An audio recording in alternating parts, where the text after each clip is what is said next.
अध्याय 991 आगमन 1। जीवन जंजीरें। जैसे ही एलेना अपने भौतिक शरीर में लौटी, उसने हमला कर दिया। बिना किसी विशिष्ट लक्ष्य को ध्यान में रखे उसने आसपास के वातावरण में जीवन मन की बेतहाशा श्रृंखलाएं उड़ा दी, हवा को उड़ा दिया और नीचे की चट्टान को नष्ट कर दिया। स्केरी आह! मानव रुको! अलौकिक चीखें गूंज उठीं। वहां कोई भौतिक उपस्थिति नहीं थी, न ही जब एलेना ने इन संस्थाओं पर हमला किया तो उसे कोई प्रभाव महसूस हुआ, लेकिन उनकी चीखें उसे उनकी उपस्थिति के प्रति सचेत करने के लिए पर्याप्त थीं। विस्फोट! उसने अपना पैर जमीन पर पटक दिया, जिससे मन का एक स्पंदन पृथ्वी में चला गया और उसे बाहर की ओर विस्फोट होने से पहले थोड़ा फैलने दिया। पथरीली जमीन टूट गई, जीवन मन की लहरें उसमें से बह निकलीं और पूरे स्थान को एक मोटी महत्वपूर्ण आभा से भर दिया, जो इन राक्षसी आत्माओं के लिए एक अभिशाप था। तुम घृणित चीजें हो।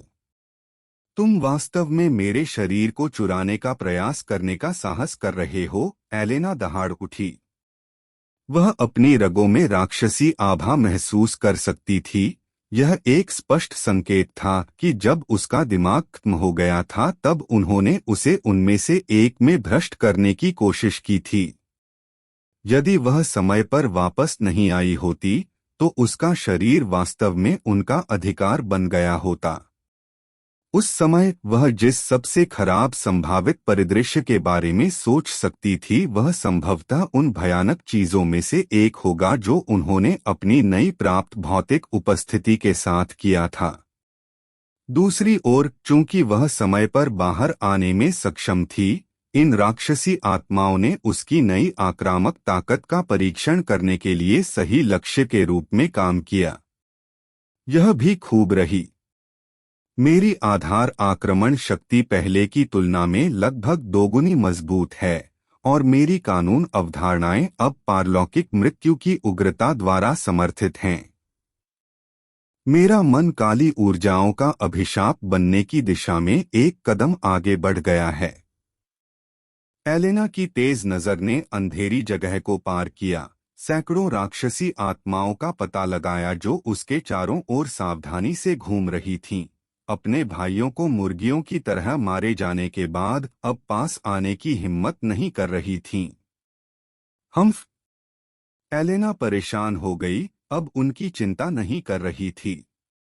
उसने ट्रांसेंडेड डेथ श्राइन को अपना अंतिम सम्मान दिया और अंधेरे स्थान के अंत तक चली गई, दीवार में एक छेद किया और पिरामिड की गहराई के भीतर एक नए गलियारे में प्रवेश किया। मैं इसे पहले बिल्कुल नहीं देख सका।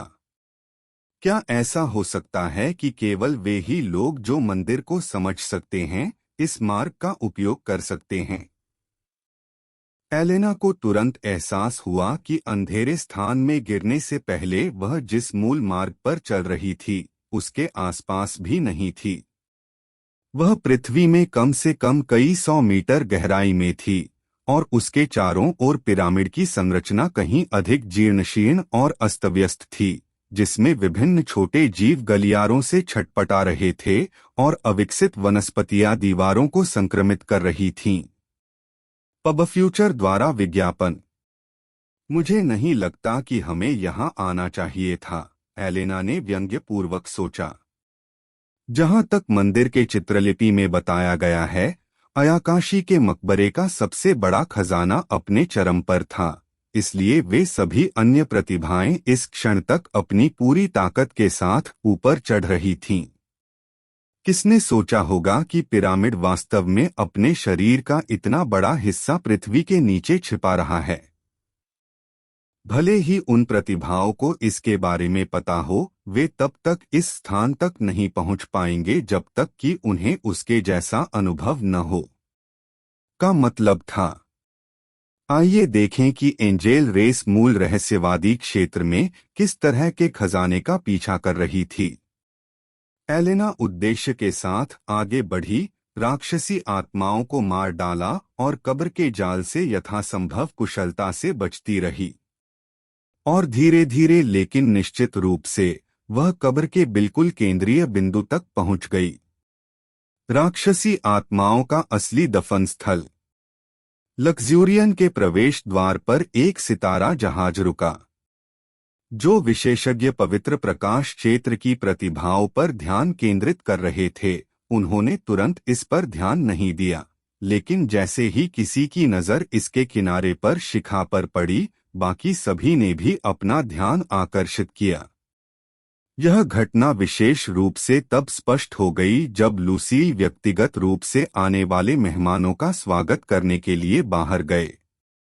स्टारशिप के शरीर का एक हिस्सा होलोग्राफिक हो गया, जिससे अंदर के लोग दिखाई देने लगे। बाहर निकलने वाला पहला व्यक्ति लाल आंखों वाला एक सुंदर आदमी था, राक्षसों का राजा लूसीफेर। मुझे लगता है आपको एक नज़र डालनी चाहिए।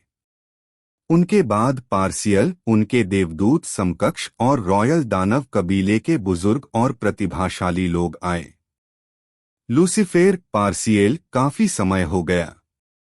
क्या तुम ठीक हो? लूसील ने दोनों का स्वागत करते हुए मुस्कुराते हुए कहा। कबीले प्रमुख, पार्सियल ने सम्मान में झुकते हुए कहा। इस बीच लूसीफेर ने लूसील की मुस्कान का जवाब दिया और उस आदमी से हाथ मिलाया। वास्तव में बहुत समय हो गया है। क्या आप अपने वंश पर ठीक से शासन कर रहे हैं, प्रिय भाई? लूसील की आंखें थोड़ी सिकुड़ गईं। मैं पसंद करूंगा यदि आप ऐसा कुछ न कहें जिससे गलतफहमी पैदा हो। हम गलतफहमी? लेकिन मेरी बातों में सच्चाई के अलावा कुछ नहीं है। पब फ्यूचर द्वारा विज्ञापन। आप? लूसील के शब्द अचानक रुक गए क्योंकि उसका ध्यान वापस स्टारशिप की ओर आकर्षित हो गया। अचानक हवा शांत हो गई और उसमें एक मोटी और चिपचिपी आभा भर गई। यह कोई थोपी हुई आभा नहीं थी, बल्कि शक्ति की प्राकृतिक आभा थी जो एक मजबूत देवता के आसपास मौजूद थी। एक बूढ़ा आदमी जहाज से बाहर निकला। उनकी शक्ल एक बुद्धिमान ऋषि की तरह थी, लेकिन उनकी आंखों में एक युद्ध सम्राट की रौबदार रोशनी थी। उनके बगल में 5 बुजुर्ग थे, जिनमें 3 और देवता, साथ ही 5 युवा प्रतिभाएं, 3 महिलाएं, 1 पुरुष और लगभग 10 साल की एक छोटी लड़की शामिल थी।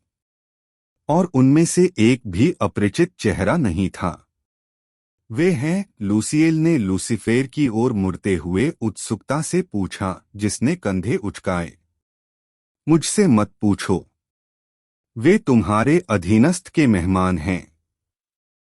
पार्सिल। हाँ, कबीले प्रमुख।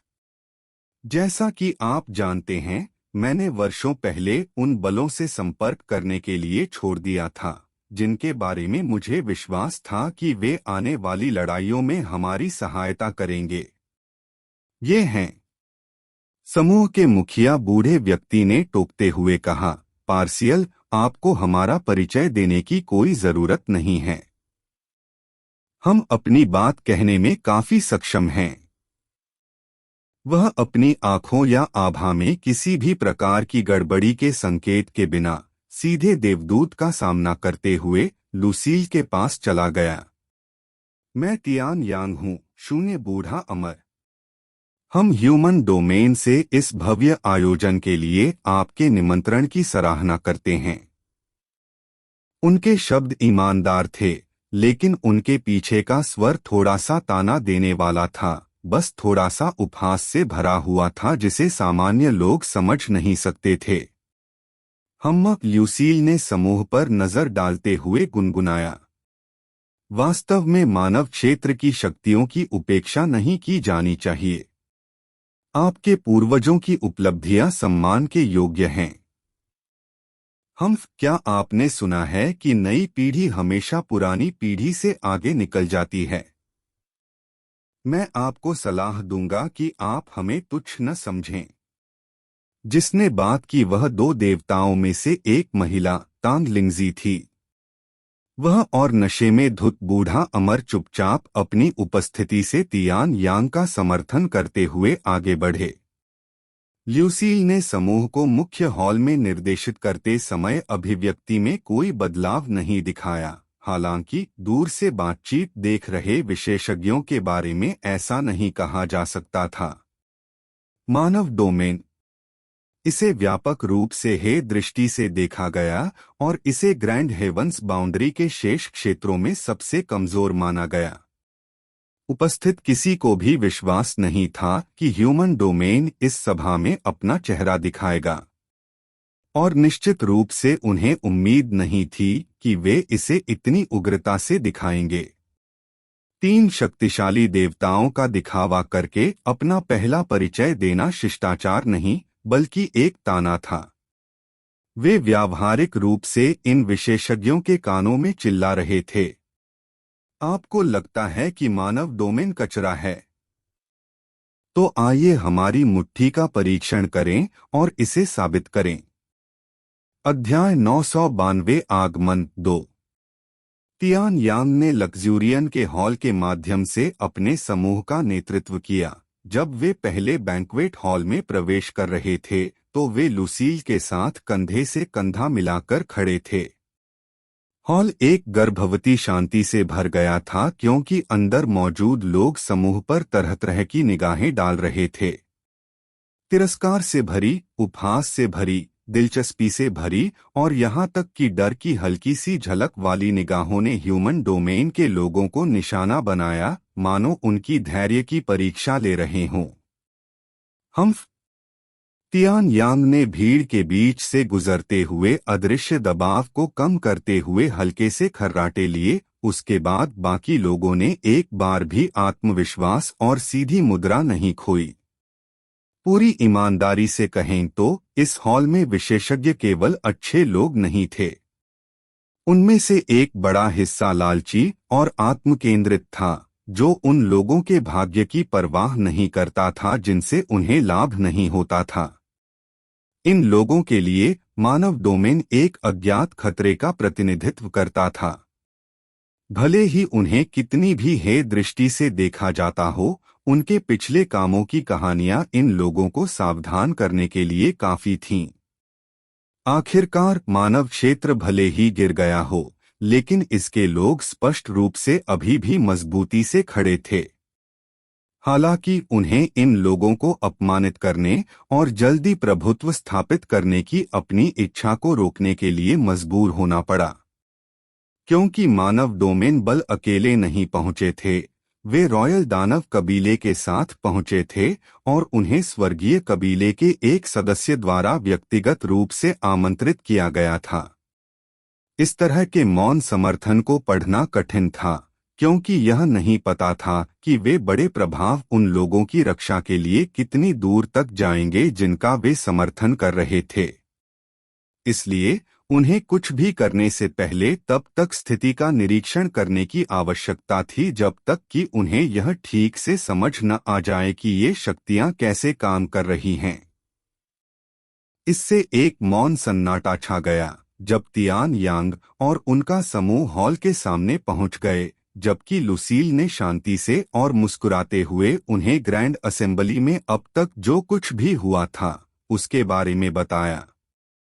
इस बीच मानव क्षेत्र के लोगों की अत्यंत प्रमुख उपस्थिति के कारण पूरी तरह से किसी का ध्यान नहीं गया। एक अन्य बल लग्जूरियन के पहले बैंक्वेट हॉल में प्रवेश कर गया। वे सफायर सोल कबीले थे, जो सोल वर्ल्ड में एक मध्यम आकार की शक्ति थी जिसका नेतृत्व 9 सुप्रीमों की एक परिषद और केवल एक ही डेमिगॉड पूर्वज द्वारा किया गया था। वे पहले से ही गर्मजोशी भरे स्वागत के लिए तैयार थे।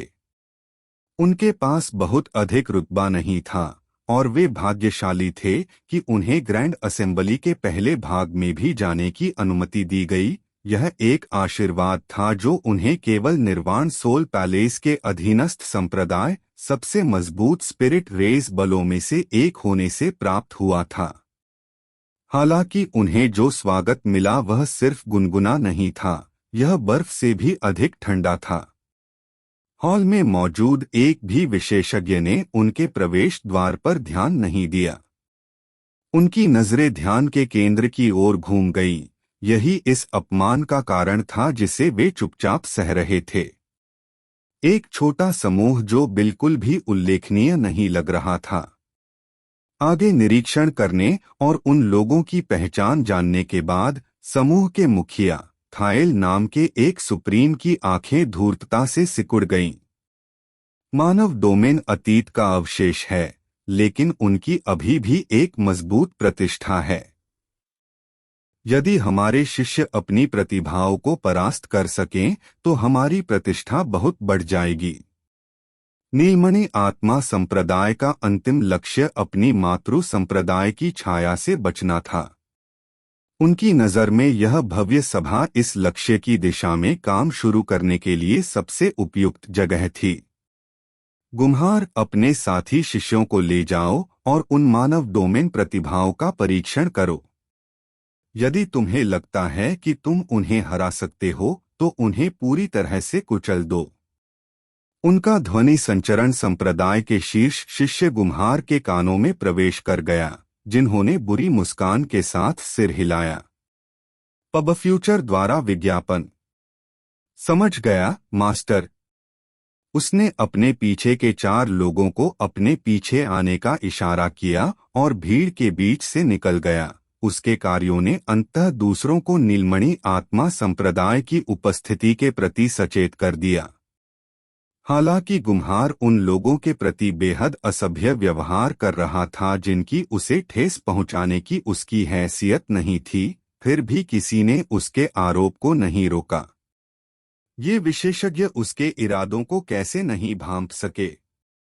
चूंकि वे स्वयं मानव डोमेन की जांच नहीं कर सकते थे, तो वे किसी को उनके लिए ऐसा करने से क्यों रोकेंगे? गुम्हार जल्द ही भीड़ के सामने पहुंच गया और उसने तुरंत अपना पैर जमीन पर रख दिया। मैं इसे स्वीकार नहीं करूंगा, वह दहाड़ा। तियान यांग, लुसिफेर और उनके समूहों ने तुरंत अपना ध्यान गुम्हार की ओर लगाया। उनके चेहरे पर ऊब के भाव आ गए। गुम्हार को अपनी कनपटी पर पसीने की एक बूंद उभरती हुई महसूस हुई, लेकिन उसने तुरंत इसे नजरअंदाज कर दिया। वह जानता था कि उसकी भूमिका कितनी महत्वपूर्ण थी। इसके अलावा वह वास्तव में मानव डोमेन की प्रतिभाओं पर विजय प्राप्त करना चाहता था, विशेषकर उनमें से 3 महिलाएं, प्रत्येक अद्वितीय सुंदरता वाली। ह्यूमन डोमेन सिर्फ एक दयनीय अवशेष है। आप लोगों को यहाँ अपना चेहरा दिखाने में शर्म आनी चाहिए। यदि ह्यूमन डोमेन युद्ध में मदद करना चाहता है तो आपको हमारे मेहनती सैनिकों के मनोरंजन के लिए कुछ सुंदरियां भेजनी चाहिए। क्या आपके पास कुछ और है? चलो, अच्छा ही हुआ। उनकी तीखी चीखें दीवारों में गूंज उठीं, जिससे भीड़ में कई प्रतिक्रियाएं हुईं, लेकिन मानव क्षेत्र से किसी की भी प्रतिक्रिया नहीं हुई। या बल्कि वहां एक था। 4 युवा प्रतिभावान और 2 बुजुर्ग जो अभी तक देवता नहीं थे, तुरंत एक महिला से दूर भागे जो अपने सुंदर चेहरे पर एक उज्ज्वल मुस्कान के साथ खड़ी थी। उसने खुशी से ताली बजाई। आप सही कह रहे हैं। हमारा मानव डोमेन निश्चित रूप से अग्रिम पंक्ति के उन बहादुर सैनिकों के लिए कई सुंदरियां प्रदान कर सकता है। उसने गम्हार की बातों का उत्सुकता से समर्थन करते हुए कहा। हाँ, वह हकलाने लगा। थोड़ा अजीब लग रहा था। यह अच्छा है कि आप अपनी जगह जानते हैं। मुझे लगता है आपको एक नज़र डालनी चाहिए। हाँ, सुंदरता जारी रही। फिर यहाँ पहला है। क्या कोई उसकी सेवाएं खरीदना चाहता है? शब्द सुनते ही गम्हार को घूंट पीने पर मजबूर होना पड़ा। उसने उसकी उंगली का पीछा करते हुए उस सुंदरता को ढूंढा जिसका वह जिक्र कर रही थी, और उसके पूरे चेहरे पर प्रत्याशा लिखी हुई थी। वह किधर इशारा कर रही है? जब तक उसे वास्तविकता में वापस आने के लिए मजबूर नहीं किया गया। महिला की उंगली उसकी ओर इशारा कर रही थी। हर कोई मुझे इस तरह क्यों देख रहा है? उसने असमंजस में थेल की ओर देखते हुए चारों ओर देखा, केवल अपने बुजुर्ग की पीली और डरावनी अभिव्यक्ति देखी। क्या चल रहा है? दोस्तों, पब फ्यूचर द्वारा विज्ञापन। गुम्हार अपने 4 साथियों का सामना करते हुए घूम गया। बर्फ में जमी हुई 4 आकृतियां, उनके चेहरे अभी भी उन मजाकिया भावों में घूम रहे थे जो उन्होंने कुछ क्षण पहले व्यक्त किए थे। गम्हार का चेहरा सदमे से घूम गया। वाह क्या? उसने कई कदम पीछे हटते हुए कहा। केवल क्या उसकी छाती को ऐसे ही हिलना चाहिए था? यह नहीं हो सकता। उसने कांपते हुए नीचे देखा, और वास्तव में उसकी दृष्टि में कामुक स्तनों का एक जोड़ा प्रवेश कर रहा था। नहीं, यह नकली है। वह फर्श पर गिर गया और पीछे की ओर रेंगने लगा। उसकी नजर खुशी से मुस्कुराती हुई गुलाबी बालों वाली सुंदरता पर पड़ी। आप क्या सोचते हैं? उसने कहा। क्या यह संतोषजनक है? कह। गम्हार को तुरंत खून की खांसी हुई, जो किसी आत्मा से आने वाला अजीब लग रहा था, और बेहोश हो गया, अपने नए और बेहतर शरीर को स्वीकार करने में असमर्थ हो गया। यह इतना तेज था कि यदि ये विशेषज्ञ भी ध्यान न देते तो वे भी इस पर ध्यान नहीं दे पाते।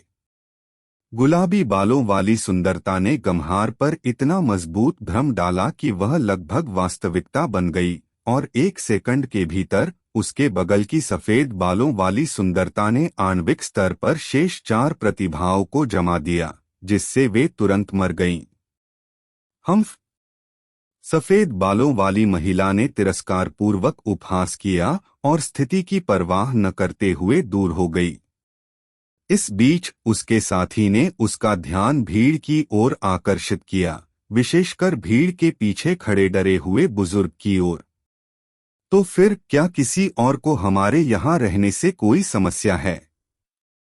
उसके शब्दों को मौन के साथ स्वीकार किया गया, और प्रारंभिक परिचय के रूप में शक्ति के उस प्रदर्शन के साथ मानव डोमेन की प्रतिभाएं एक साथ चलीं और पवित्र प्रकाश क्षेत्र के पोर्टल पर पहुंचीं। रोज एडिलेयर स्तर 380 वास्तविकता का बुनकर। ज़ुरुयू लेवल 380 यिन स्पिरिट क्वीन। लॉन्ग चेन स्तर 390 ड्रेकोनिक तलवार सम्राट। जू फैन लेवल 360 आइसब्लेड ग्रैंड मास्टर। रेवा लेवल। पांचों ने एक साथ सार्वभौमिक मंच पर कदम रखा। अब ग्रैंड हेवंस सीमा की संपूर्णता को दिखाने का समय आ गया है कि मानव क्षेत्र से इसका क्या मतलब है।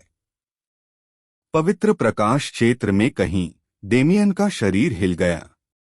भीतर कुछ खुद को दिखा रहा था, उसे उसके दिल में अपने शाश्वत अस्तित्व की याद दिला रहा था। यह आत्मा की एक छोटी सी समझदारी थी जिसने उसे एक व्यक्ति से जोड़ा। रुयू। अध्याय 993 लक्ष्य 1। आखिरकार वे आ गए। डेमियन का दिल व्यावहारिक रूप से उसकी छाती से बाहर धड़क रहा था, लेकिन वह बाहरी रूप से शांत चेहरा बना हुआ था। वह इस समय पवित्र प्रकाश मकबरे के अंदर ज़ुएर के साथ था। यह वह स्थान था जिसका उपयोग उसने उसे प्रशिक्षण और खतरे के लिए अभ्यस्त करने के लिए करने का निर्णय लिया था, और वास्तव में वह केंद्र के लिए सबसे छोटा रास्ता विश्राम और आसानी से कब्र के गौरव को अपने लिए ऑलव्यूइंग के लिए छीनने के लिए था। आइस का उपयोग किया जा सकता था, लेकिन उसने ऐसा नहीं किया। इसलिए इसके बजाय उसने केंद्र के लिए सबसे भारी और सबसे कठिन मार्ग पुनर्प्राप्ति के लिए उसी क्षमता का उपयोग किया, और ज़ुएर को उस मार्ग पर अनायास ही लक्ष्य दिया। जैसे जैसे उसे जाल और भ्रम का सामना करना पड़ा, उसकी मानसिक शक्ति और युद्ध की समझ में सुधार हुआ। लेकिन जहां तक पहुंचने से पहले उसे बहुत असुविधा हुई। वर्तमान जुएर सिर से पांव तक छोटे छोटे बजरों और डेमियन द्वारा बहुत पहले ठीक किए गए लंगूरों के दांतों से खून से ढका हुआ था।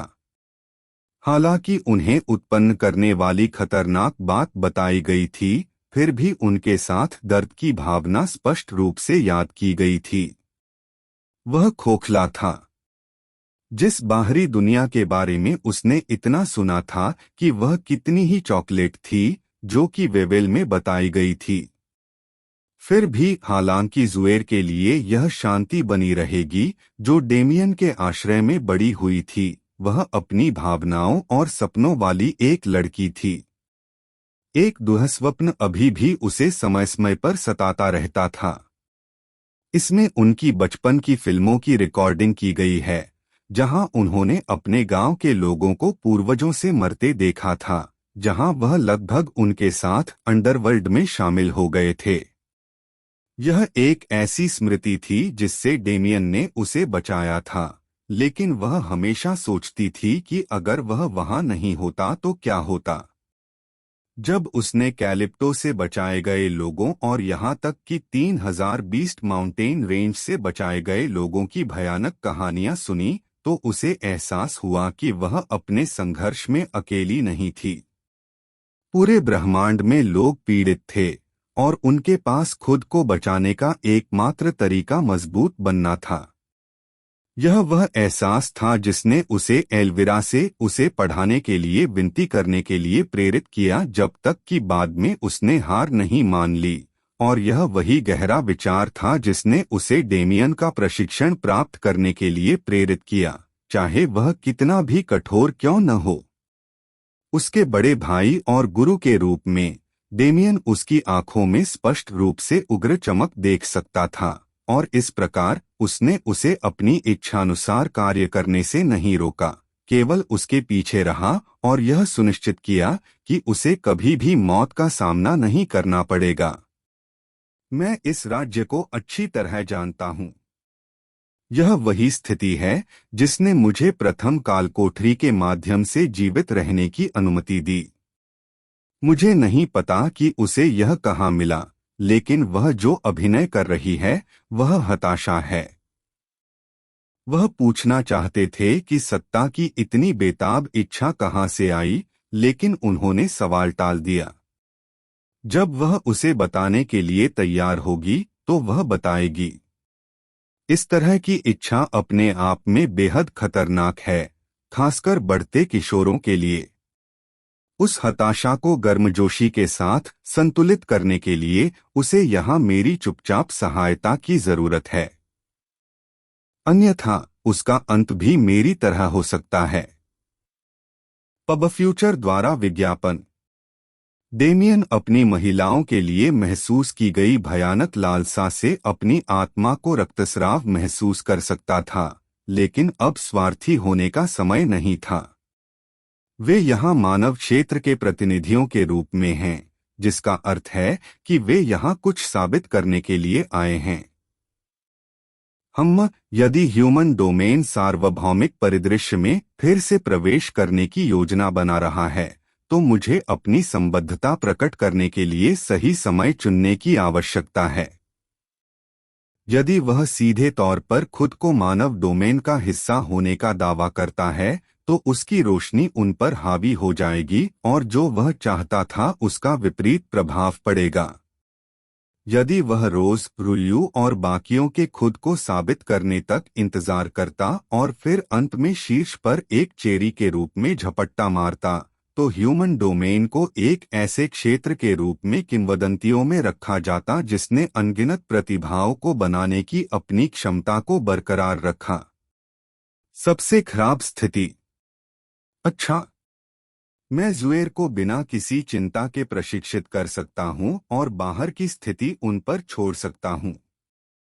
अब जब रूयू करीब है और आत्मा कनेक्शन फिर से सक्रिय है, तो मैं बता पाऊंगा कि क्या वे कभी घातक खतरे में हैं। डेमियन ने अपनी उंगली को हल्के से झटका दिया। जुएर के शरीर में सफेद रोशनी की एक गेंद भेजी, उसकी चोटें ठीक हो गईं और उसकी सहन शक्ति फिर से भर गई। हाँ हाँ, धन्यवाद बड़े भाई, उसने खुद को स्थिर करते हुए कहा। डेमियन ने अपनी चिंता व्यक्त करते हुए धीरे से कहा, ब्रेक लेना ठीक है, आप जानते हैं हमारे पास अपने मन की इच्छानुसार प्रशिक्षण लेने के लिए कई महीने हैं। हालांकि जुएर ने इनकार में अपना सिर हिला दिया। अब मैं बड़ा हो गया हूं, मैं अब और कमजोर नहीं होना चाहता। सभी चाचा चाचियों ने मुझसे कहा कि बड़े भाई को शक्तिशाली बनने के लिए भयानक चीजों से गुजरना पड़ता है। अगर मुझे भी बड़ा बनने के लिए भयानक चीजों को सहना पड़ता है भाई, तो मैं यह कर लूंगा। उसने इसे दृढ़ता से कहा, बिना किसी बचकानी अपरिपक्वता के जो वह आमतौर पर करती थी। डेमियन को अपने दिल में हल्का दर्द महसूस हुआ। उसे एहसास हुआ कि वह जल्द ही बड़ी होने वाली है, लेकिन उसने तुरंत इस भावना को दूर कर दिया। जुएर, चिंता मत करो, बड़ा भाई हमेशा आपका समर्थन करता रहेगा। डेमियन ने चुपचाप उस बहादुर लड़की को अपना प्रोत्साहन भेजा जो दृढ़ इच्छा शक्ति के साथ आगे बढ़ी। मुझे लगता है आपको एक नजर डालनी चाहिए। और साथ ही उन्होंने अपनी मातृभूमि के उन लोगों के लिए अच्छे भाग्य की कामना की जो वर्तमान में इसके लिए लड़ रहे थे। पवित्र प्रकाश क्षेत्र की स्थिति हर गुजरते दिन के साथ और अधिक जटिल होती गई, लेकिन योजना अभी भी वही थी। केवल अंतिम लक्ष्य अब ब्रह्मांड की प्रतिभाओं पर डेमियन का वर्चस्व नहीं था, बल्कि संपूर्ण ब्रह्मांड पर मानव डोमेन का वर्चस्व था। वाह! पवित्र प्रकाश क्षेत्र में 5 लोग सामने आए। पब फ्यूचर द्वारा विज्ञापन। टकराना। तुरंत एक विस्फोट ने उन्हें घेर लिया। हम्फ रुयू ने हंगामा किया और विशेष बर्फ की एक बाधा को उछाल दिया जिसने विस्फोटक बल को पूरी तरह से अवरुद्ध कर दिया। उसने अपने पीछे 3 वयस्कों के साथ सिर हिलाया और बैरियर को हटा दिया। क्सिउ लॉन्ग चेन ने एक बैलिस्टिक मिसाइल की तरह हमला किया। उसके हाथों में एम्पायरियन ड्रैगन तलवार उसके सामने एक विस्तृत चाप में घूम रही थी। शीन! एक अत्यंत तीव्र ध्वनि हवा में गूंजी और तुरंत दुनिया 2 भागों में विभाजित हो गई। उसके झूले के रास्ते में पेड़, जानवर और सभी प्रतिभाएं विभाजित हो गईं। प्रतिभाओं को तुरंत गुप्त क्षेत्र से बाहर स्थानांतरित कर दिया गया और ठीक कर दिया गया, जबकि माहौल अचानक शांत हो गया। उन्हें नीचे ले जाया गया। अचानक एक चीख गूंज उठी, जिससे आसपास के प्रतिभाशाली लोग होश में आ गए। जो समूह अभी अभी आया, एक खतरा था। मोटे तौर पर 40 प्रतिभाओं ने एक दूसरे के प्रति अपनी शत्रुता छोड़ दी और नए प्रकट हुए शत्रु को हराने के लिए एक होकर काम किया। लेकिन इस ह्यूमन डोमेन समूह बिल्कुल यही चाहता था। गुलाब कुटिलता से मुस्कुराया। ठीक है, यह कत्लेआम शुरू करने का समय है। जो भी सबसे अधिक हत्याएं करता है, उसे उसकी पसंद का एक यादृच्छिक बॉक्स मिलता है। तुम्हारे अलावा रेवा, तुम बस हमारे पीछे रहो और अभी आराम करो। यादृच्छिक बॉक्स जू फैन का ध्यान तुरंत आकर्षित हुआ। अभी उत्साहित मत होइए, लॉन्ग चेन ने आगे बढ़ने से पहले कहा। सही है, रुलू ने सहमति व्यक्त की। गुलाब, आप हमें यह बताए बिना कि कौन सा ग्रेड है, एक यादृच्छिक बॉक्स पेश नहीं कर सकते। गुलाब धीरे से मुस्कुराया। क्या तुम्हें लगता है कि मैं तुम लोगों को परेशान कर दूंगा? चूंकि यह कुछ महीनों तक चलने वाला कार्यक्रम है, हम इसे 3 भागों में बांट देंगे। 1 सप्ताह के बाद विजेता को एक सोने का डिब्बा मिलेगा। 1 महीने के बाद विजेता को एक सोने का बक्सा मिलेगा, डायमंड बॉक्स। और अंतिम विजेता को एक मिथ्रिल बॉक्स मिलेगा। सभी की आंखें एक जैसी हो गईं। वह आखिरकार एक मिथ्रिल बॉक्स ला रही है। हूँ। मैं सोच रहा था कि वह इसे किस लिए बचा रही थी, जू फैंग ने बुदबुदाया। साथ ही उनकी अभिव्यक्ति गंभीर हो गई। अगर दाव पर कोई मिथ्रिल बॉक्स होता, उनमें से एक भी सुस्ती बर्दाश्त नहीं कर सकता था। अध्याय 994 लक्ष्य 2। पहले बैंक्वेट हॉल में सभी विशेषज्ञ अपने दैनिक जीवन में नट चरित्र वाले थे, लेकिन पिछले 2 दिनों में उन्हें एम इमोशंस की एक विस्तृत श्रृंखला के लिए मजबूर किया गया था। वास्तव में इस बिंदु पर विशेषज्ञ विभिन्न गुटों में विभाजित हो गए थे, ज्यादातर ताकतें जो पहले से ही संबद्ध थीं या एक ही डोमेन से थीं। हालांकि रोमानियाई डोमेन ने मजबूत प्रभाव वाले कई समुदायों के बजाय खुद का प्रतिनिधित्व करने के लिए केवल एक समूह को भेजा, जबकि भीड़ की बड़बड़ाहट में केवल कुछ उपयुक्त प्रतिभाओं को चित्रित करने के लिए डोमेन को शर्मसार करने की ओर झांकी था। तियान यांग और बाकी लोगों ने भीड़ को बिल्कुल भी परेशान नहीं किया। आखिरकार वे बिना किसी जानकारी के बोलने वालों की राय की चिंता क्यों करेंगे? वे अकेले ही अपने क्षेत्र की वास्तविक संरचनाओं के अवशेष थे और इस ज्ञान ने उन्हें सर्वोच्च प्रतिष्ठा प्रदान की। बेशक सभी विशेषज्ञ इस तरह के पूर्वाग्रह नहीं रखते थे। कुछ लोग ऐसे भी थे जिन्होंने तियान यांग के ग्रुप का सुझाव दिया और समय आउट के लिए अपना परिचय दिया।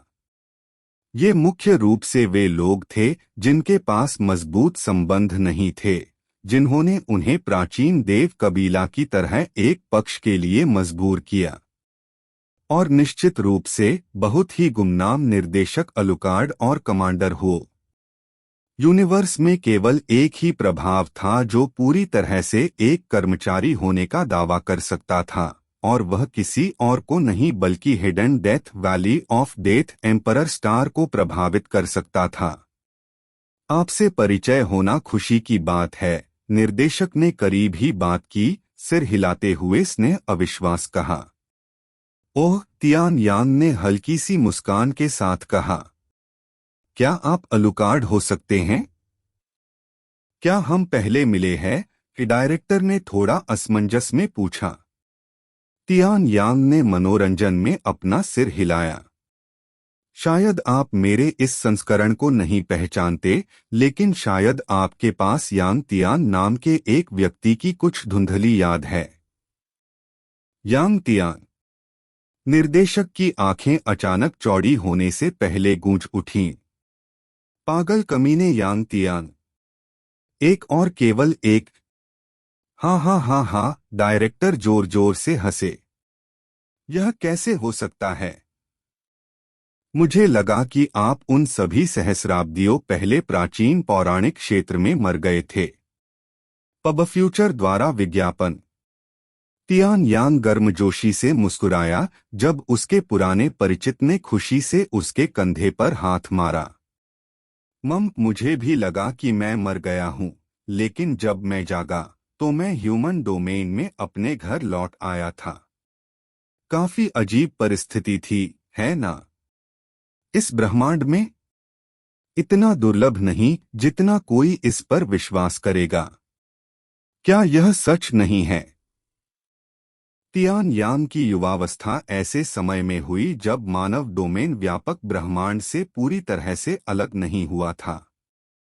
उस समय जब विभाजन अस्तित्व में था, यदि कोई इस अवसर के लिए अपनी जान जोखिम में डालने को तैयार हो तो नष्ट हुए स्थान से सुरक्षित मार्ग ढूंढना बहुत आसान था।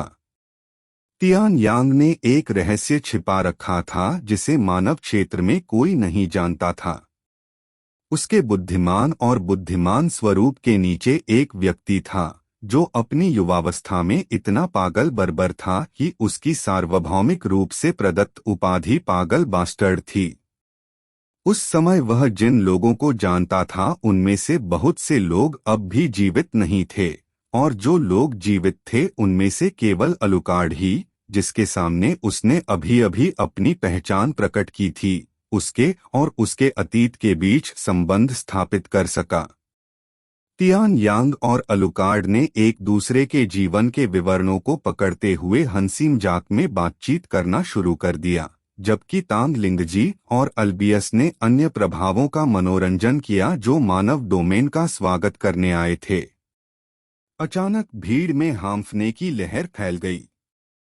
तियान यांग का ध्यान हॉल के सामने की ओर आकर्षित हुआ और उसकी मुस्कान तुरंत एक घृणित मुस्कान में बदल गई। बिना किसी चेतावनी के हर मिनट दसियों प्रतिभाएं गुप्त क्षेत्र के पोर्टल से बाहर निकलने लगीं। जीवित होने के लिए पुनः समायोजित होते होते वे फर्श पर गिर गईं और छटपटाने लगीं। उनके ऊपर हवा में स्क्रीन पर 4 प्रतिभाओं का आगमन सभी को स्पष्ट रूप से प्रदर्शित हुआ। मुझे लगता है आपको एक नज़र डालनी चाहिए। उन्होंने अपने लिए 4 प्रमुख दिशाएं ले लीं, बिना रुके आगे बढ़ते रहे और अपने रास्ते में आने वाली किसी भी चीज को नष्ट कर दिया। दक्षिण में एक गहरा बर्फीला नरकंकाल था। मृतकों की आत्माएं हवा में भटकती थीं और उनके सामने आने वाली किसी भी प्रतिभा को भ्रष्ट कर देती थीं, जबकि नीचे की बर्फ उनके शरीर और दिमाग को अनंत काल के लिए जमा देती थी। पश्चिम में एक और बर्फीली भूमि थी, लेकिन अपने समकक्ष की तुलना में कहीं अधिक शुद्ध और चमकीली। यह समतल था क्योंकि रास्ते में आने वाली सभी रुकावटें शून्य हो गई थीं और हवा में उस्तरा तेज तलवार की आभा ने इसे छूने वाली हर चीज को नष्ट कर दिया था। उत्तर में ऐसा माहौल था जिसमें कोई बदलाव नहीं था, लेकिन शायद वह सबसे भयावह हिस्सा था। उत्तर मृत्यु और विनाश की भूमि बन जाने के बावजूद एक भी व्यक्ति इसकी शांतिपूर्ण उपस्थिति के माध्यम से इसका संकेत नहीं देख सका। और अंततः पूर्व की ओर एक रास्ता था जो वास्तव में विनाश की अवधारणा का प्रतिनिधित्व करता था। जमीन फट गई और टुकड़े टुकड़े हो गई। तलवार की आभा वाले सुनहरे ड्रैगन हवा में बिखर गए और जो भी दुश्मन मिला उसे निगल गए। पब फ्यूचर द्वारा विज्ञापन। इन सभी रास्तों में एक बात समान थी, वह यह थी कि उनके अंत में कोई भी निरंतर वध की आवाजें सुन सकता था, जिससे यह स्पष्ट हो गया कि जिन लोगों ने उन्हें बनाया था वे अपनी दबंग हत्या की होड़ में कहीं भी सफल नहीं हुए थे। और निस्संदेह वे सभी मानव डोमेन प्रतिभाओं द्वारा बनाए गए थे। यह क्या है? कई विशेषज्ञों ने एक जैसा सोचा। क्या यह तथाकथित जीर्ण और अस्वीकृत मानव डोमेन था? यदि यह बेकार मानव डोमेन था तो इसने उन्हें क्या बनाया? वे लोग जिनकी प्रतिभा को चींटियों की तरह कुचला जा रहा था। मानव क्षेत्र के आसपास के नकारात्मक कलंक पहले से ही हर सेकंड ढह रहे थे, लेकिन न तो गुप्त क्षेत्र की उन प्रतिभाओं और न ही तियान यांग और लक्जूरियन के बुजुर्गों ने यहाँ रुकने की योजना बनाई थी।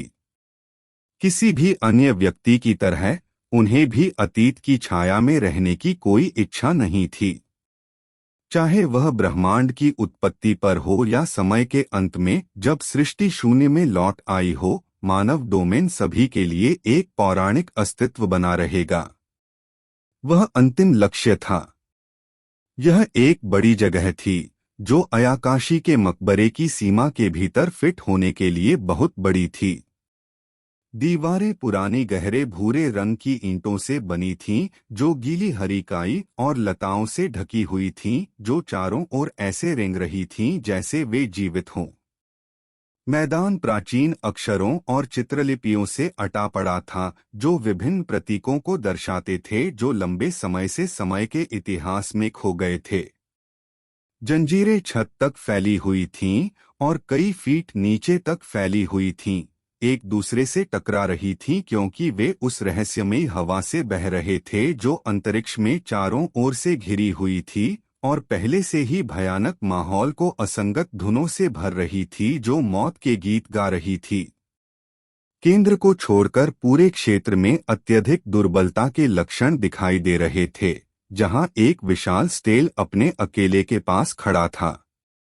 यह अयाकाशी के मकबरे का केंद्रीय बिंदु था, वही कमरा जिसमें मकबरे के भीतर छिपे प्राचीन रहस्यों को रखा गया था। और जैसे ही एलेना ने अंधेरे में देखा, उसने अपनी इच्छा दृढ़ कर ली। इस स्थान की आभा प्राकृतिक नहीं है। यह मुख्य रूप से उस स्टेल से आ रहा है, लेकिन कई अन्य क्षेत्रों से भी इसकी तीव्र लहरें आ रही हैं। मुझे इस कब्र से डर लगता है। पहले से ही टूटने की प्रक्रिया में था। अज्ञात चरण में ही उसने अपने शरीर को शक्तिशाली प्राण आभा और प्रकाश से भरा हुआ लिया और सभी बुराइयों को दूर कर दिया। पहले बैंक्वेट हॉल में एक भी अंधेरा हो गया था। इस बिंदु से आगे एलेना वास्तव में अपने दम पर थी। अध्याय 995 छाया 1। अध्याय 995 छाया 1। नल नल नल। एलेना के कदम का नाम और खाली जगह से गूंज रही थी जब वह बीच में स्टेल की ओर बढ़ रही थी। उनका विचार था मानो उनके आसपास के शांत वातावरण से मेल खा रहे हों। यह जगह अजीब और बेहद निराशाजनक भावना फैलाती है, लेकिन मुझे समझ नहीं आ रहा है कि वास्तव में क्या गलत है। उससे आशा की गई थी कि प्रवेश उसके साथ युद्ध या मानसिक संघर्ष करेगा, लेकिन यह आश्चर्य की बात थी कि वह वास्तव में नशे में था। यह मुझे लगभग अपनी सुरक्षा खत्म करने के लिए प्रेरित करता है। एलेना ने लैंड सी भौहें चाट लीं क्योंकि उन्हें एहसास हुआ कि उनके विचार तर्क वितर्क होते जा रहे थे। इस जगह की पेशकश की हर चीज बहुत सूक्ष्म लगती है। अगर मैं सिर्फ यह महसूस करके इस पर काबू पा सकता हूं कि यह हो रहा है, तो यह मुख्य कब्र के प्रभाव के लायक नहीं है। वर्तमान शांति के लिए दो संभावनाएं थीं। पहला यह था कि कब्र अपना काम ठीक से कर रही थी और सभी शैतानी आत्माएं स्टेल के भीतर ठीक से सील कर दी गई थीं, जो परेशानी पैदा करने में असमर्थ थीं। लेकिन इतनी अच्छी चीज का अस्तित्व कैसे हो सकता है? दूसरा परिदृश्य यह है कि एलेना स्टेल तक पहुंची और ध्यान से अपना हाथ उसकी सतह पर रखा, जिससे जीवन मन का एक स्पंदन उसकी सतह पर चला गया। हांग। स्टेल गूंज उठा और उसकी सतह पर प्राचीन अक्षरों का एक सेट दिखाई दिया। ये शब्द एलेना या वर्तमान युग में जीवित किसी भी व्यक्ति के लिए अज्ञात एक पुरातन भाषा से थे, लेकिन उन्होंने वर्तमान सार्वभौमिक भाषा के साथ समानताएं साझा कीं, लगभग उसी तरह जैसे कि यह पूर्ववर्ती थी। स्वर्ग, आत्मा, शरीर, अंत। एलेना ने वे 4 शब्द बोले जिन्हें वह टैबलेट से समझ सकती थी। वे प्रत्येक को दूसरे से जोड़ते हुए संदर्भ के साथ अलग अलग फैले हुए थे। दुर्भाग्य से, अगर मैं रिक्त स्थान भरने की कोशिश करूं तो इन शब्दों का कुछ भी मतलब हो सकता है। तथ्य यह है कि यह राक्षसी आत्माओं की कब्र है। इन वाक्यांशों के अर्थ का सबसे बड़ा सुराग होना चाहिए। एलेना ने आह भरी।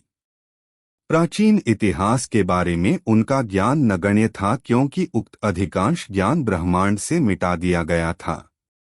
उसे कोई अंदाजा नहीं था कि उन लोगों पर क्या बीत रही होगी जिन्होंने इन शब्दों को दिमाग में अंकित किया है। लेकिन वह महसूस कर सकती थी कि उन्होंने अपनी कला में अपनी आत्मा लगा दी है और अपनी पूरी शक्ति और बुद्धि से इन शब्दों को उकेरा है। इस प्रकार समय के अंत में भी ये शब्द बने रहेंगे। उसने अपना हाथ डंडे से हटाया और कब्र के चारों ओर देखा। उसकी आंखें कठोर हो गईं। स्टेल पर किसी गठन का कोई संकेत नहीं है, न ही इसके भीतर कोई बुरी आभा निहित है। सबसे अधिक संभावना वे आत्माएं जिनका अभी तक क्षय नहीं हुआ था और अस्तित्व समाप्त नहीं हुआ था, कब्र के भीतर फैल गईं। अगर वे पिछली आत्माओं के स्तर पर हैं, तो उन्हें खत्म करना बहुत मुश्किल नहीं होगा। समस्या यह है कि अगर वे कब्र में प्रतिभाओं को रखने में कामयाब हो जाते हैं, तो क्या होता है? पब फ्यूचर द्वारा विज्ञापन। उस मामले में एलेना को उन प्रतिभाओं को बचाने या उन्हें नियंत्रित करने वाले राक्षसों को खत्म करने के लिए आत्माओं के बारे में पर्याप्त जानकारी नहीं थी। अभी के लिए चलो चलते हैं। एलेना ने स्टेल की ओर देखा और जल्दी से अपना मन उसके चारों ओर लपेट लिया। अगले ही पल वह गायब हो गया। यह नया स्थानिक वलय सामान्य चीजों से कहीं बेहतर है। वह आदमी सचमुच। उसने अपना सिर हिलाते हुए मुस्कुराया। स्थानिक अंगूठी उसे डेमियन ने तब दी थी जब उसने उसकी पुरानी अंगूठी देखी थी। यह अभयारण्य से जुड़ा हुआ था, जिसका अर्थ था कि इसका भंडारण स्थान लगभग अनंत था और इसकी आकर्षक शक्ति बहुत अधिक थी। इसलिए यदि वह चाहे तो जमीन में निहित वस्तुओं को सीधे जेब में रखा जा सकता था। एक सामान्य स्थानिक रिंग के विपरीत, जिसमें केवल एक आंतरिक स्थान होता है जिसे उपयोगकर्ता एक्सेस कर सकता है, यह रिंग वस्तुओं को लपेटने और परिवहन करने के लिए अपना स्वयं का स्थानिक क्षेत्र उत्पन्न कर सकता है, जो इसे इतना जादुई बनाता है।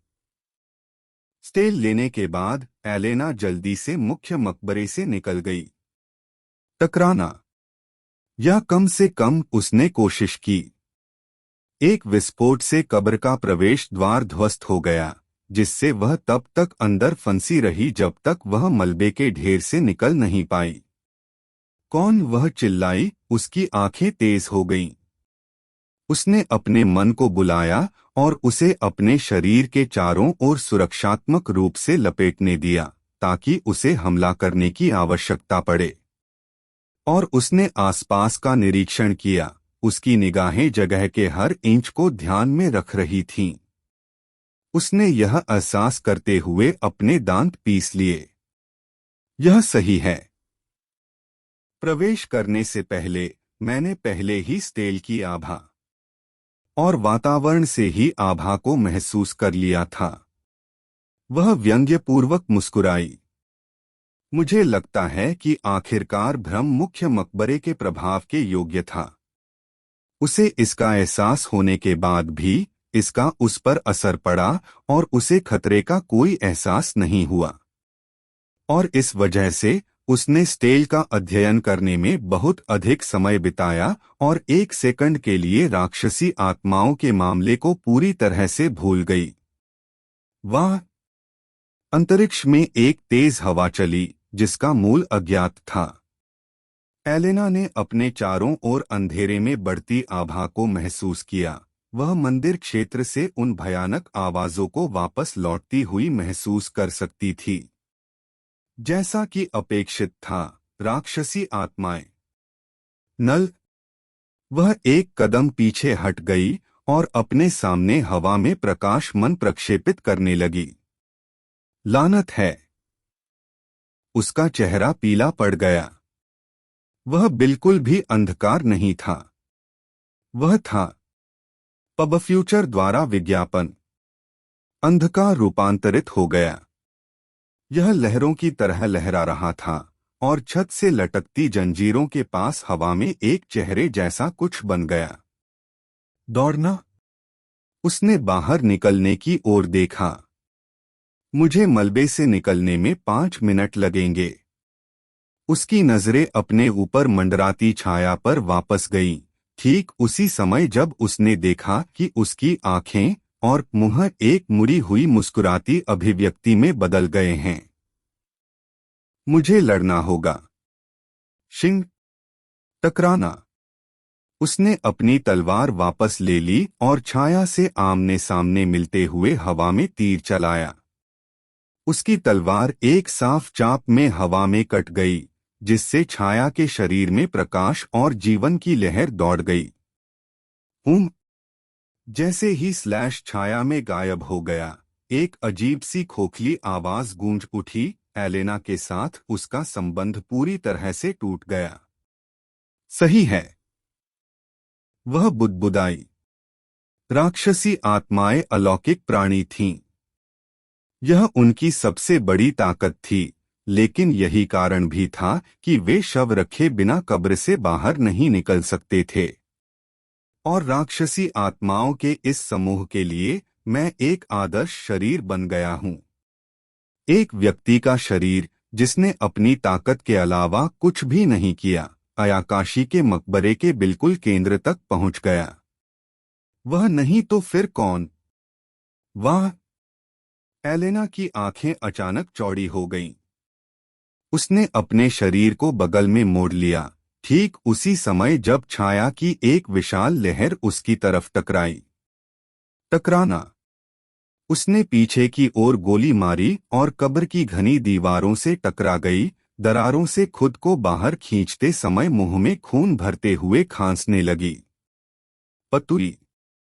उसने एक और कौर खून थूका और उसने उस परछाई की ओर देखा जो अभी भी उसी डरावनी अभिव्यक्ति के साथ उसे देखकर मुस्कुरा रही थी। यह परेशानी वाली बात है। उसकी मानसिकता में बदलाव आया। उसका दिमाग ऐसी स्थिति में पहुंच गया जहां उसके सामने लड़ाई ही एकमात्र ऐसी चीज थी जो जीवन में मायने रखती थी। क्योंकि उसे यह एहसास हो गया था कि अगर वह यहाँ नहीं जीती तो वह मर जाएगी और उनकी इच्छा की कठपुतली बन जाएगी। उसकी तलवार सुंदर सफेद रोशनी से चमक रही थी। दरार, दरार, दरार, बूम! उसके सामने जीवन शक्ति से भरा एक विशाल वृक्ष उग आया जो विशाल स्थान की छत तक पहुंच गया। वह उसकी निकटतम शाखा पर चढ़ गई और उसकी छत्रछाया को पार कर गई जब तक कि वह एक बार फिर छाया के सामने नहीं आ गई। इंतजार करने के लिए धन्यवाद, उसने ठंडे स्वर में कहा। मैं अब अच्छा हूं, इसलिए जब भी आप तैयार हों तो मरने आ जाएं। अध्याय 996 छाया 2। उलझन, उलझन, उलझन। जैसे ही एलेना और विशाल राक्षसी आत्मा के बीच भयंकर लड़ाई हुई, अयाकाशी के मुख्य मकबरे में विस्फोट हो गया। जैसे ही एलेना आत्मा के शरीर के माध्यम से आगे भव्यता, प्रकाश की किरणें अंतरिक्ष में चमक उठीं। वे धरती को हिलने वाले और आत्मा को झकझोर देने वाले थे, लेकिन कब्र का ढांचा हिल नहीं रहा था। सिउ! एलेना ने जवाबी हमला किया और अपनी तलवारें आगे की ओर दबा दी, जिससे विशाल विश्व उसका वृक्ष पीछे की ओर चला गया। गड़गड़ाहट। धरती हिल गई, हजारों जड़ें हवा में उछल गईं और नीचे जमीन पर जा गिरीं, जहां छाया जैसी संरचना में जीवन मन की प्रचंड लहरें गिर गईं। काम नहीं कर रहा। अगर मैं कोई नुकसान नहीं पहुंचा सकता तो इस तरह हमला करना मन की व्यर्थ बर्बादी है। उसकी आंखें तेज हो गईं। अगर मुझे जल्द ही इस पर हमला करने का कोई रास्ता नहीं मिला तो मुझे भागने का रास्ता ढूंढना होगा। वह पहले से काफी बड़ी हो गई है। वह इस खतरे को किसी को चोट पहुंचाने से पहले रोकना चाहती थी, लेकिन वह ऐसा करने के लिए अपने जीवन का बलिदान देने को तैयार नहीं थी। झपट्टा मारना। उसने अपनी ओर आने वाली भयानक मन की लहर से बचते हुए एक और गोली चलाई। अपने दांत पीसते हुए वह बाहर निकली और एक किरण भेजी। दोनों सेनाएं टकरा गईं और एलेना ने आगे पीछे हटने के लिए बल उधार लिया। हमले में शुद्ध सफेद मन। बूम! दोनों सेनाएं टकरा गईं और एलेना ने आगे पीछे हटने के लिए बल उधार लिया। सौभाग्य से इस चीज को अभी भी हमला करने के लिए मन का उपयोग करना पड़ता है, इसलिए भले ही मैं इसे चोट नहीं पहुंचा सकता, लेकिन जब तक मैं सावधान हूं, यह मुझे चोट नहीं पहुंचा सकता। बूम! बूम! बूम! आत्मा के हमले और भी उग्र हो गए। न केवल इसके मन की गुणवत्ता में सुधार हुआ, बल्कि इसका समर्थन करने वाले कानून कहीं अधिक जटिल हो गए, जिसने वास्तविकता को गहरे स्तर पर प्रभावित किया। राक्षसी आत्मा का मन यह क्या है? एलेना को आश्चर्य हुआ। यह मृत्यु की तरह भयानक था, लेकिन इसमें अंधेरे के गुण अधिक थे। यह स्पष्ट रूप से इन विशेषीकृत कानून का प्रतिनिधित्व करता है, लेकिन यह जाने बिना कि यह कौन सा है, एलेना उचित कार्य योजना नहीं बना सकी। आखिरकार वह डेमियन की तरह नहीं थी, जिसकी मन क्षमता लगभग अनंत थी। यदि वह स्वयं को ठीक करना चाहती थी, तो उसे काफी प्रयास करने की आवश्यकता थी। फिलहाल वह एक अज्ञात और बेहद मजबूत प्रतिद्वंद्वी का सामना कर रही थी, जिसने उसकी ऊर्जा बर्बाद करने की कोई गुंजाइश नहीं छोड़ी। जब उसे इस इकाई को मारने का सही समय और तरीका मिल जाता, तो वह हर चीज से हमला करती और उसे मार डालती। वैसे करने के लिए वह अपने चारों ओर के अंधेरे को पार करती हुई एक बार फिर छाया के शरीर में प्रवेश कर गई। तुरंत वह इसके क्रूर और ठंडे कानूनों से प्रभावित हो गई। पब फ्यूचर द्वारा विज्ञापन। उसकी धारणा काली पड़ गई। चाहे वह अपनी जागरूकता कितनी भी दूर तक फैला ले, उसे अपने सामने 1 सेंटीमीटर भी दिखाई नहीं दे रहा था। यहाँ तक कि उसकी स्पर्श की अनुभूति भी क्षीण हो गई थी। उसके हाथ में मन के साथ चमकती तलवार ही उसे वास्तविकता से रूबरू करा रही थी। मैं एलेना पियर्स हूँ, वह खुद को लगातार याद दिलाती रही। उसका अहंकार ऐसा महसूस हो रहा था मानो वह गुमनामी में जा रहा हो। उसका मन शून्यता की गहरी झील में डूबा हुआ था। मौत की फुसफुसाती आवाजें उसे अपने वैभव में शामिल होने के लिए मंत्रमुग्ध कर रही थीं। मौत की फुसफुसाती आवाजें। वुम। एलेना के शरीर और आत्मा में रोशनी चमक उठी। इतना ही, यह चीज मृत्यु नियम का उपयोग कर रही है। बूम। उसने हवा को जीवन शक्ति से भरते हुए अपने मन को आसपास के वातावरण में छोड़ दिया। हालांकि मन का अभी भी इकाई पर कोई प्रभाव नहीं पड़ा, इसने अंधेरे में एक रास्ता रोशन कर दिया, जिससे एलेना को सुरक्षा में वापस लाया गया। वह आत्मा के शरीर से बाहर निकली और तुरंत एक हमले का सामना करना पड़ा। अपने भीतर निहित कानूनों के नए ज्ञान के साथ उसने इसे फैलाने के लिए एक पल में अपने स्वयं के जीवन कानूनों का कुशलतापूर्वक उपयोग किया। रुओ। टकराव से निकली आवाज अपने आप में अजीब थी, लेकिन दोनों हमले वास्तव में विलय पथ पर सितारों की तरह एक दूसरे के चारों ओर लिपटे हुए थे, जिससे यिन और यांग की एक सुंदर तस्वीर बन रही थी। जैसे ही उसने जगह बनाई, एलेना की आंखें चौड़ी हो गईं। उसकी नजर उन दो ताकतों के मध्य बिंदु पर केंद्रित हो गई।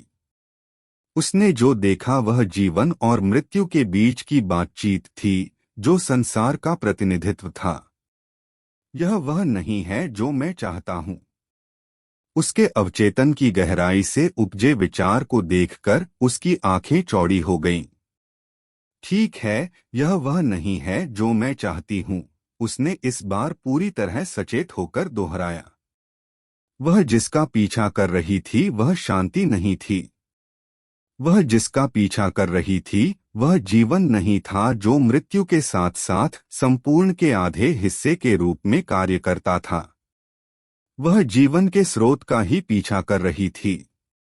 एलेना पियर्स, एक व्यक्ति जिसे शून्य ने पहचाना और अपने स्थान से बहुत ऊपर की सेनाओं के साथ संबंध प्रदान किया।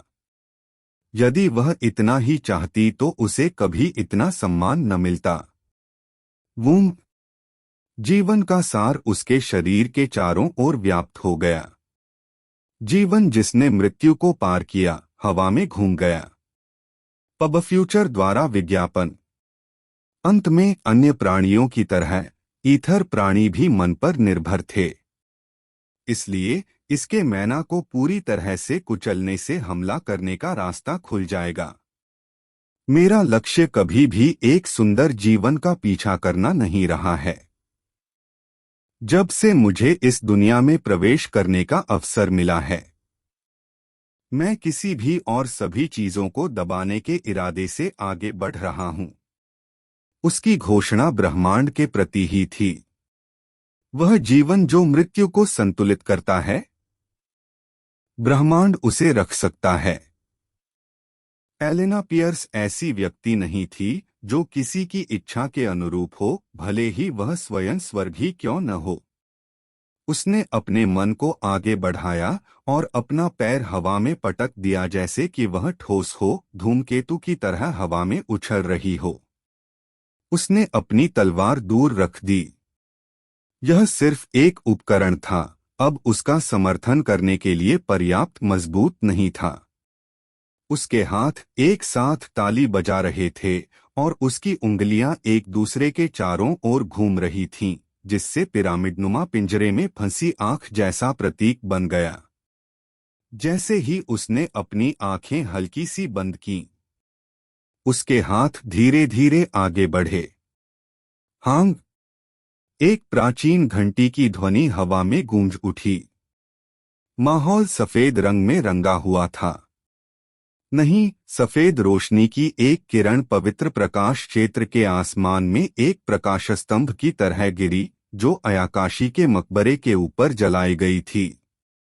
किरण ने वास्तविकता को ही छेद दिया, बाहरी दुनिया में लक्सरियन के माध्यम से चमकते हुए तुरंत हलचल पैदा कर दी। शुद्ध श्वेत प्रकाश चमक से अधिक उज्ज्वल, पवित्रता से अधिक शुद्ध था।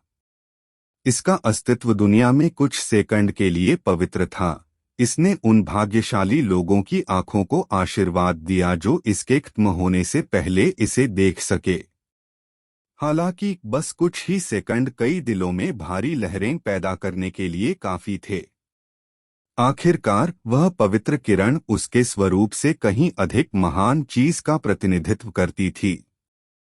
पहले बैंक्वेट हॉल के विशेषज्ञों में से लूसील के विचार उनके हमवतन लोगों के विचारों से पूरी तरह मेल खाते थे।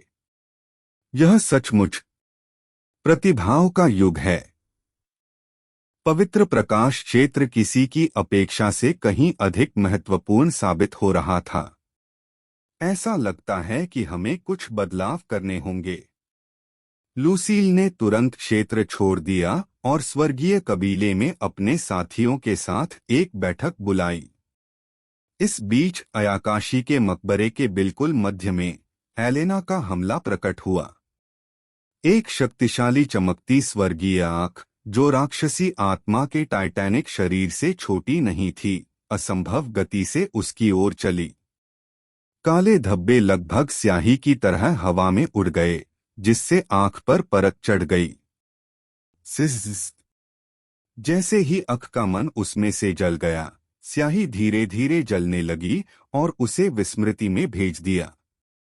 मृत्यु को पार करने की अवधारणा ने राक्षसी आत्मा के नियमों को पूरी तरह से दबा दिया, जिससे उसके हमले पूरी तरह से अप्रभावी हो गए।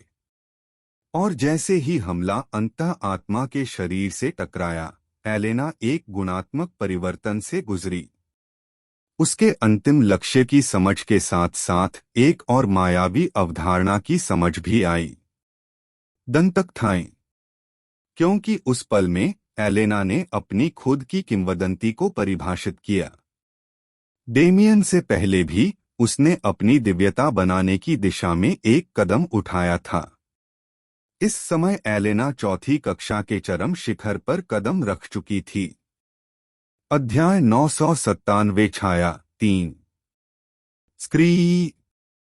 एक रूह कंपनी के नेतृत्व वाली चीख ने एलेना को वास्तविकता में वापस खींच लिया, जिससे उसे अपने लाभ के साथ सामाजिकरण का समय नहीं मिला।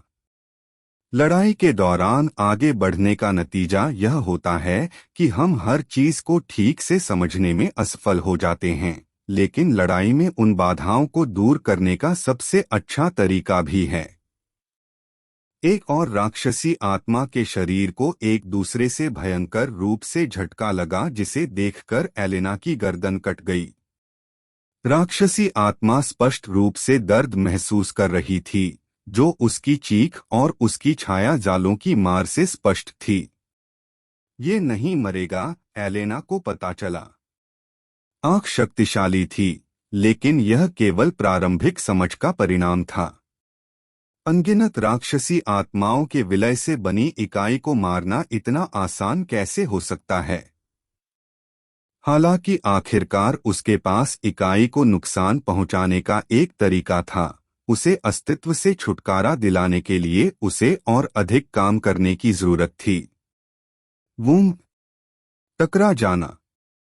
गहरे मन का एक स्पंदन हवा में गूंज उठा और आंख अंततः टूट गई। राक्षसी आत्मा की बड़ी बड़ी खोखली आंखें क्रोध से तिरछी हो गई थीं। उसके मुंह से बहुत सारे दांत और जीभें निकल रही थीं, जो क्रोध और अपमान में चिल्ला रही थीं। इसका अहंकार पूरा नहीं है। एलेना को एहसास हुआ कि वह किनारे की ओर मुड़ी और अंधेरे के जाल को चीरते हुए हवा में चली गई। वह प्रकाश की गति से आगे बढ़ी और अपने शरीर को घुमाया, अपने पैर पर शक्ति डाली और जोरदार किक मारी। टकराना। उसका पैर ईथर आत्मा शरीर से ऐसे टकराया जैसे वह कोई भौतिक वस्तु हो। ट्रांसेंडेड डेथ का मन गहरे समुद्र में प्रकाशस्तंभ की स्पॉटलाइट की तरह अंधेरे में तरंगित हो गया। एलेना को तुरंत आत्मा के नियमों का प्रतिरोध महसूस हुआ। उस अज्ञात अवधारणा का अंधेरा और घातक उतार चढ़ाव जीवन के मन से टकराया। धीरे धीरे इसे तब तक कुतरता रहा जब तक कि यह अपनी संरचना को बनाए रखने में सक्षम नहीं हो गया। फिर भी यह कुतरना धीरे धीरे था। एलेना के हमले का अभी भी अपेक्षित प्रभाव था।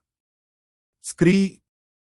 राक्षसी आत्मा गुस्से से चिल्लाई और एलेना पर अपना विशाल हाथ घुमाया, अनिवार्य रूप से मन की एक लहर भेजी जिसने आकाश को उसकी दिशा में ढक दिया। तथापि शिक, मन अचानक आधे में विभाजित हो गया। दो धाराएं एक ही लक्ष्य के साथ विपरीत दिशाओं से आ रही थीं। एलेना ने उनके बीच की जगह से ऊपर की ओर शॉट लगाया और मुस्कुरा दी। पब फ्यूचर द्वारा विज्ञापन। यह जितना अधिक घायल होगा, उतना ही इसका अहंकार अस्थिर होगा। उसने उस हमले से अपनी धारणा की पुष्टि की।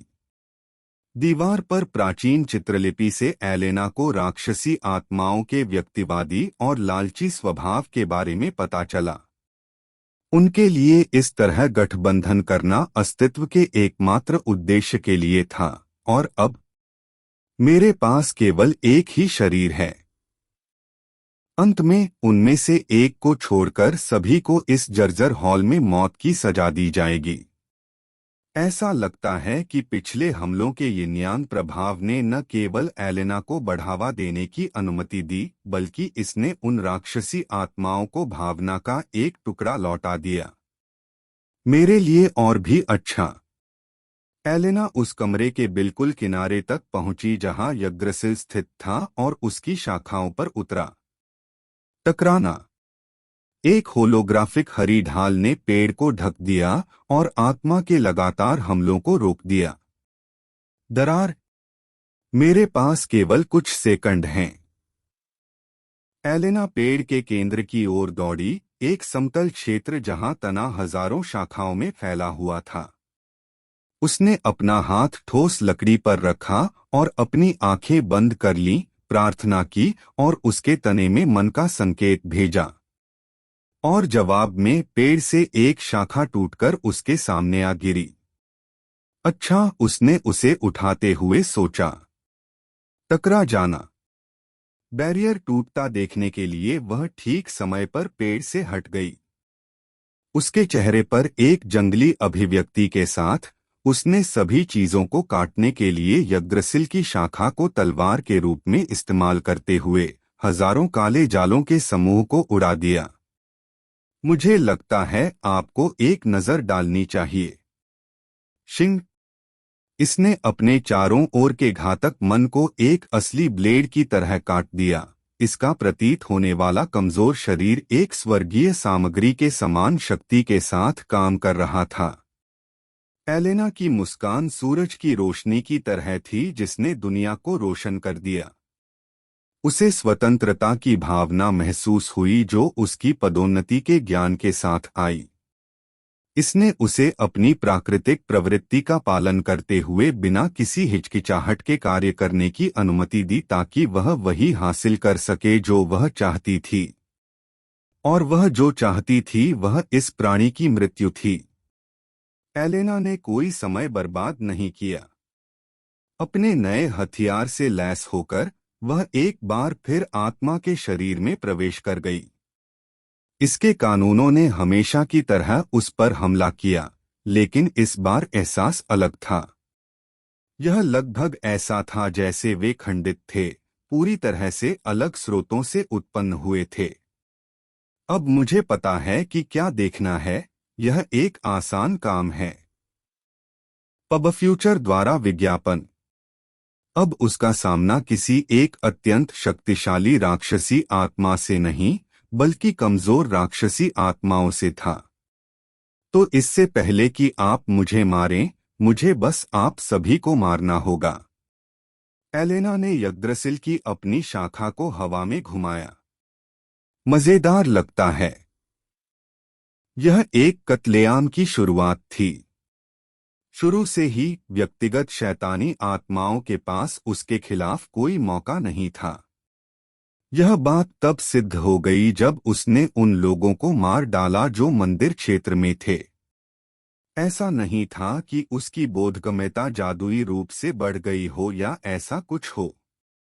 इसके बजाय ट्रांसेंडेंट डेथ के मन ने इन प्राणियों को बलपूर्वक अलग कर दिया, उन धागों को तोड़ दिया जो उन्हें एक के रूप में बांधे हुए थे। यह तथ्य कि वे आंतरिक रूप से युद्ध कर रहे थे केवल एक अतिरिक्त बोनस था। एलेना ने राक्षसी आत्मा को एक के बाद एक राक्षसी आत्मा से काटा। पारलौकिक मृत्यु ने वातावरण को भर दिया। अंततः उसके मन की शक्ति खत्म होने और पीछे हटने के लिए मजबूर होने से पहले हजारों लोग उसके हाथों मारे गए। हाँ हाँ, इसका शरीर स्पष्ट रूप से छोटा होता जा रहा है। उसने खुद को संभालते हुए नोट किया। जब उसे लगा कि उसकी भाप खत्म हो रही है, तो उसने तुरंत यग्द्रसिल के शक्तिशाली फ्रेम में शरण ली और वर्तमान समय में पेड़ राक्षसी आत्मा की सेना को रोक रहा था। यग्द्रसिल मेरी सहायता के बिना अपना अस्तित्व बनाए रख सकता है, लेकिन इसकी वास्तविक युद्ध शक्ति अधिक नहीं है। इसकी सुरक्षा लंबे समय तक नहीं रहेगी। वल्लाह सेना ट्रांसेंडेंट डेथ की अवधारणा को नहीं समझ पाई क्योंकि यह वल्किरीज द्वारा अध्ययन किए गए जीवन कानूनों से पूरी तरह से अलग था और उन्हें इसका उपयोग करना सिखाने में काफी समय लगेगा, इसलिए वे नहीं थे व्यावहारिक विकल्प। और पलायन अब लड़ने जितना फायदेमंद नहीं है। जब तक मैं मन को तेजी से पुनः भरने का कोई तरीका खोज सकता हूं। उसके पास न तो गोलियां थीं, न ही उसे कोई बाहरी मदद मिली। एलेना ने दांत पीस लिए। दीर्घकालिक के बारे में सोचें और बस करें। बिना किसी हिचकिचाहट के उसने अपने शरीर को आग लगा ली। जलती हुई रक्त जीवन शक्ति की गंध हवा में घुल गई। और जैसे ही एलेना की सहन शक्ति और शारीरिक शक्ति कमजोर हुई, उसका मन फिर से भर गया और एक नई ऊंचाई पर पहुंच गया। मुझे यथासंभव कुशल बनना होगा। उसने अपने मन को छुपाते हुए और अंधेरे का उपयोग करते हुए बिना किसी का ध्यान आकर्षित किए राक्षसी आत्माओं की ओर जाने के लिए यग्द्रसिल की सुरक्षा से बाहर निकल गई।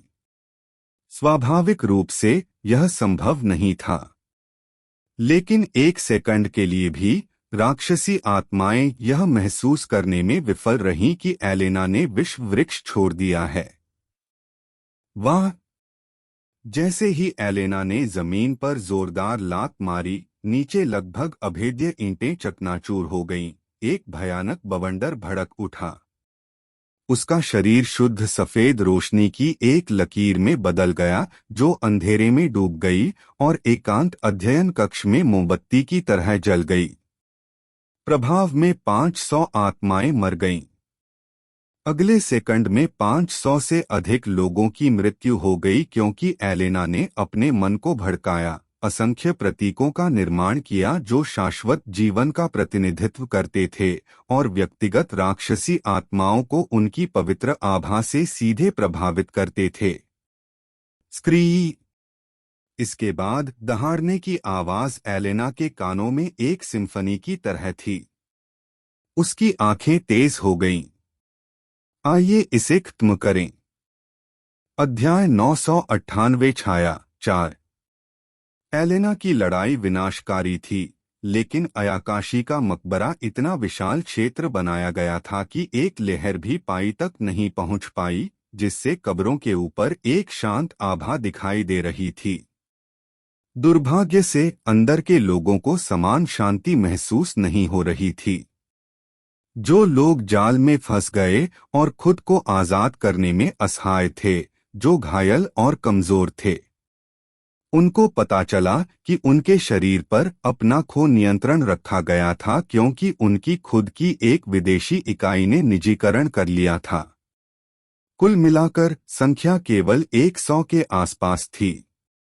एलेना के साथ मध्य क्षेत्र में अभी भी हजारों राक्षसी दर्पणों की तुलना में यह कुछ भी नहीं था। हालांकि ये ब्रह्मांड की 100 युवा प्रतिभाएं थीं। उनकी क्षमता और उनका महत्वपूर्ण प्रभाव नहीं था। उनमें से प्रत्येक को ब्रह्मांड की शक्ति की एक ऐतिहासिक शक्ति प्राप्त हुई थी, परंतु वह उनका बदला न लेगा। जिन लोगों को खंडित किया गया वे सबसे कमजोर थे, जिससे इन राक्षसी आकृतियों को पूरी तरह से कबाड़ करने का मौका मिल गया। उनका अपमान हो गया और उनके शरीर में मृत्यु हो गई। उन 100 राक्षसी अजूबों ने तुरंत अयाकाशी के मकबरे को छोड़ दिया। आसानी से उन जालों से बचकर उन्होंने अनगिनत सहस्त्राब्दियों तक देखा था और आखिरकार उन्होंने पवित्र प्रकाश क्षेत्र में अपना रास्ता बना लिया। ग्रुप तुरंत विभाजित हो गया क्योंकि मॉन्स्ट्री मिरर्स ने अपनी व्यक्तिगत रुचि का पालन किया और खुद को मजबूत बनाने के लिए अलग हो गए। बूम! विस्फोटकों ने पवित्र प्रकाश क्षेत्र के सभी डायनासोरों में हवा को तूफान से भर दिया। इसकी शुरुआत पूर्व से हुई। चमकदार काले बाल और दबंग सुनहरी लाल कठोर आंखों वाला एक आदमी अपनी भौहें चढ़ाकर लगभग 10 राक्षसी आत्माओं के एक समूह को घूर रहा था। यह काफी अजीब है। मुझे ऐसा कुछ देखने की उम्मीद नहीं थी, उसने अपनी विशाल तलवार को अपने कंधे पर रखते हुए लापरवाही से कहा। राक्षसी आत्माओं ने एक दूसरे की ओर देखा और एकमत हो गए। सामने था खतरनाक दुश्मन, तो बस एक बार साथ मिलकर करेंगे काम। ऐसा लगता है कि वर्षों के अलगाव का उनकी मानसिकता पर कुछ प्रभाव पड़ा है। वे एक समूह के रूप में झपटे, उनके शरीर से अजीब मन फूट रहा था। यह शवों के मालिकों के मूल मन और राक्षसी आत्माओं के घातक मन का एक विकृत मिश्रण था, जो उनके कब्जे की तीव्रता और आगे बढ़ने वाली लड़ाई का परिणाम था।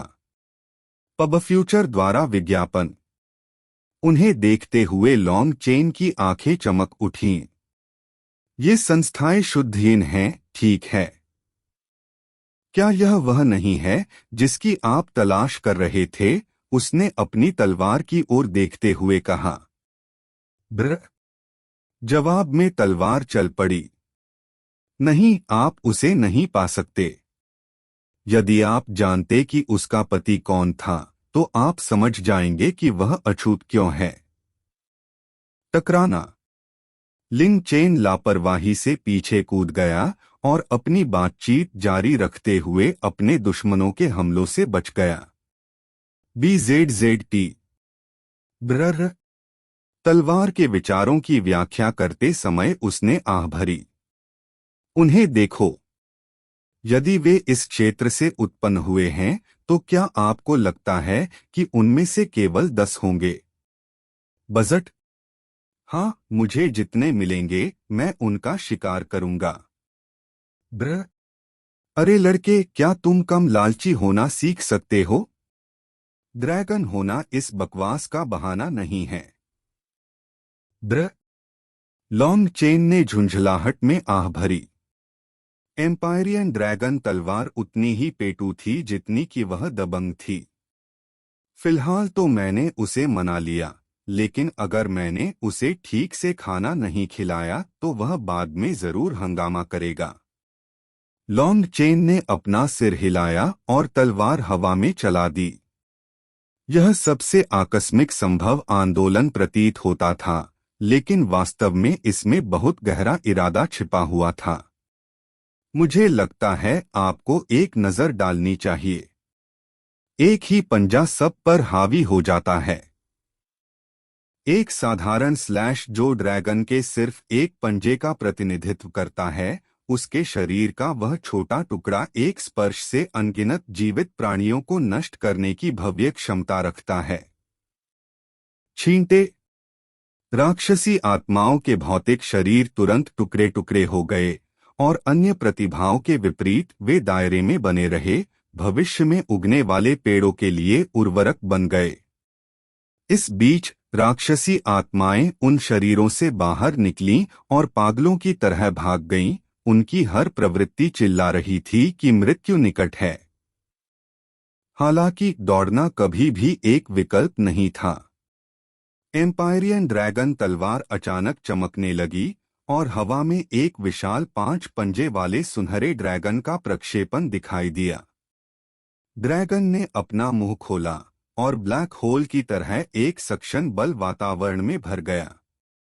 एक एक करके 10 राक्षसी आत्माओं को सीधे ड्रैगन ने निगल लिया, जिन्होंने तलवार पर लौटने से पहले खुशी से डकार ली। पब फ्यूचर द्वारा विज्ञापन। हम्फ लॉन्ग चेन ने कहा। हाय, समय की बर्बादी।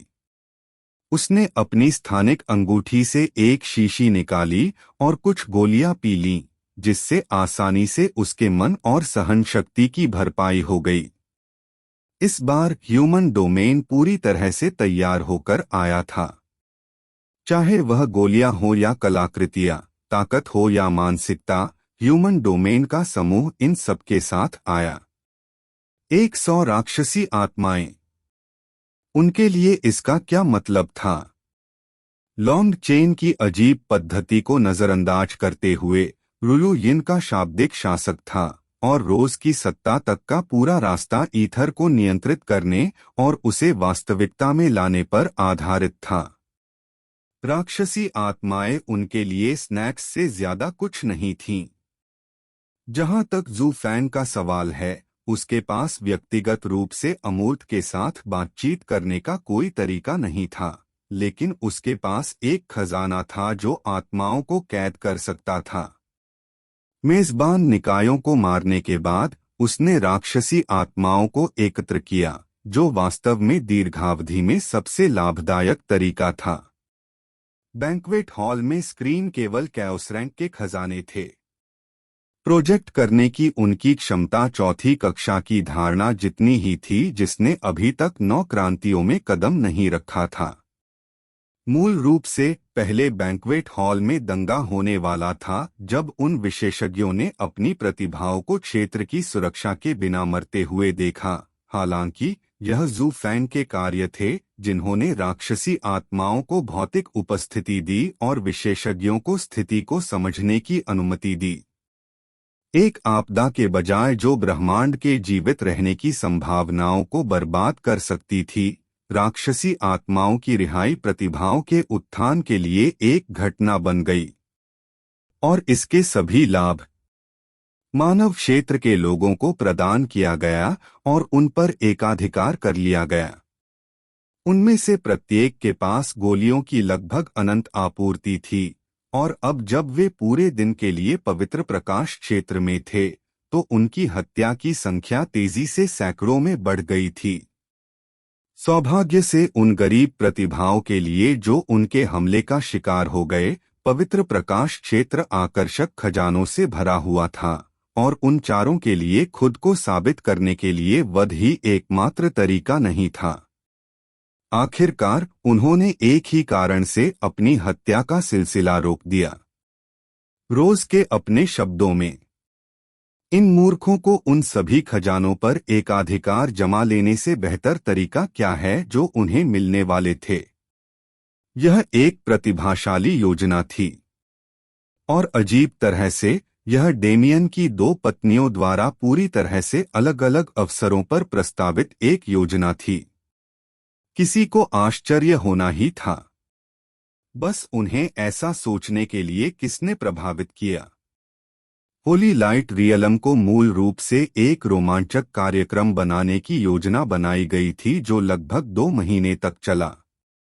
ऐसा इसलिए था क्योंकि स्पष्ट रूप से कहें तो किसी को भी ब्रह्मांड की प्रतिभाओं की विशाल संख्या और शक्ति की उम्मीद नहीं थी, क्योंकि अब तक उभरे हुए प्रत्येक व्यक्ति वे थे जो अक्सर इस भव्य मंच पर खुद को प्रदर्शित नहीं कर पाते थे। यदि ऐसा होता भी था तो प्रतिभाओं के लिए वास्तविक मानक उनके स्तर से काफी कम था। इसलिए एक बदलाव प्रस्तावित किया गया था और एक दिन के अंदर ही इसे लागू भी कर दिया गया। जैसे ही पवित्र प्रकाश क्षेत्र का विस्तार शुरू हुआ, स्वर्ग और पृथ्वी गड़गड़ाने लगे। अध्याय 999 विकास 1 गड़गड़ाहट।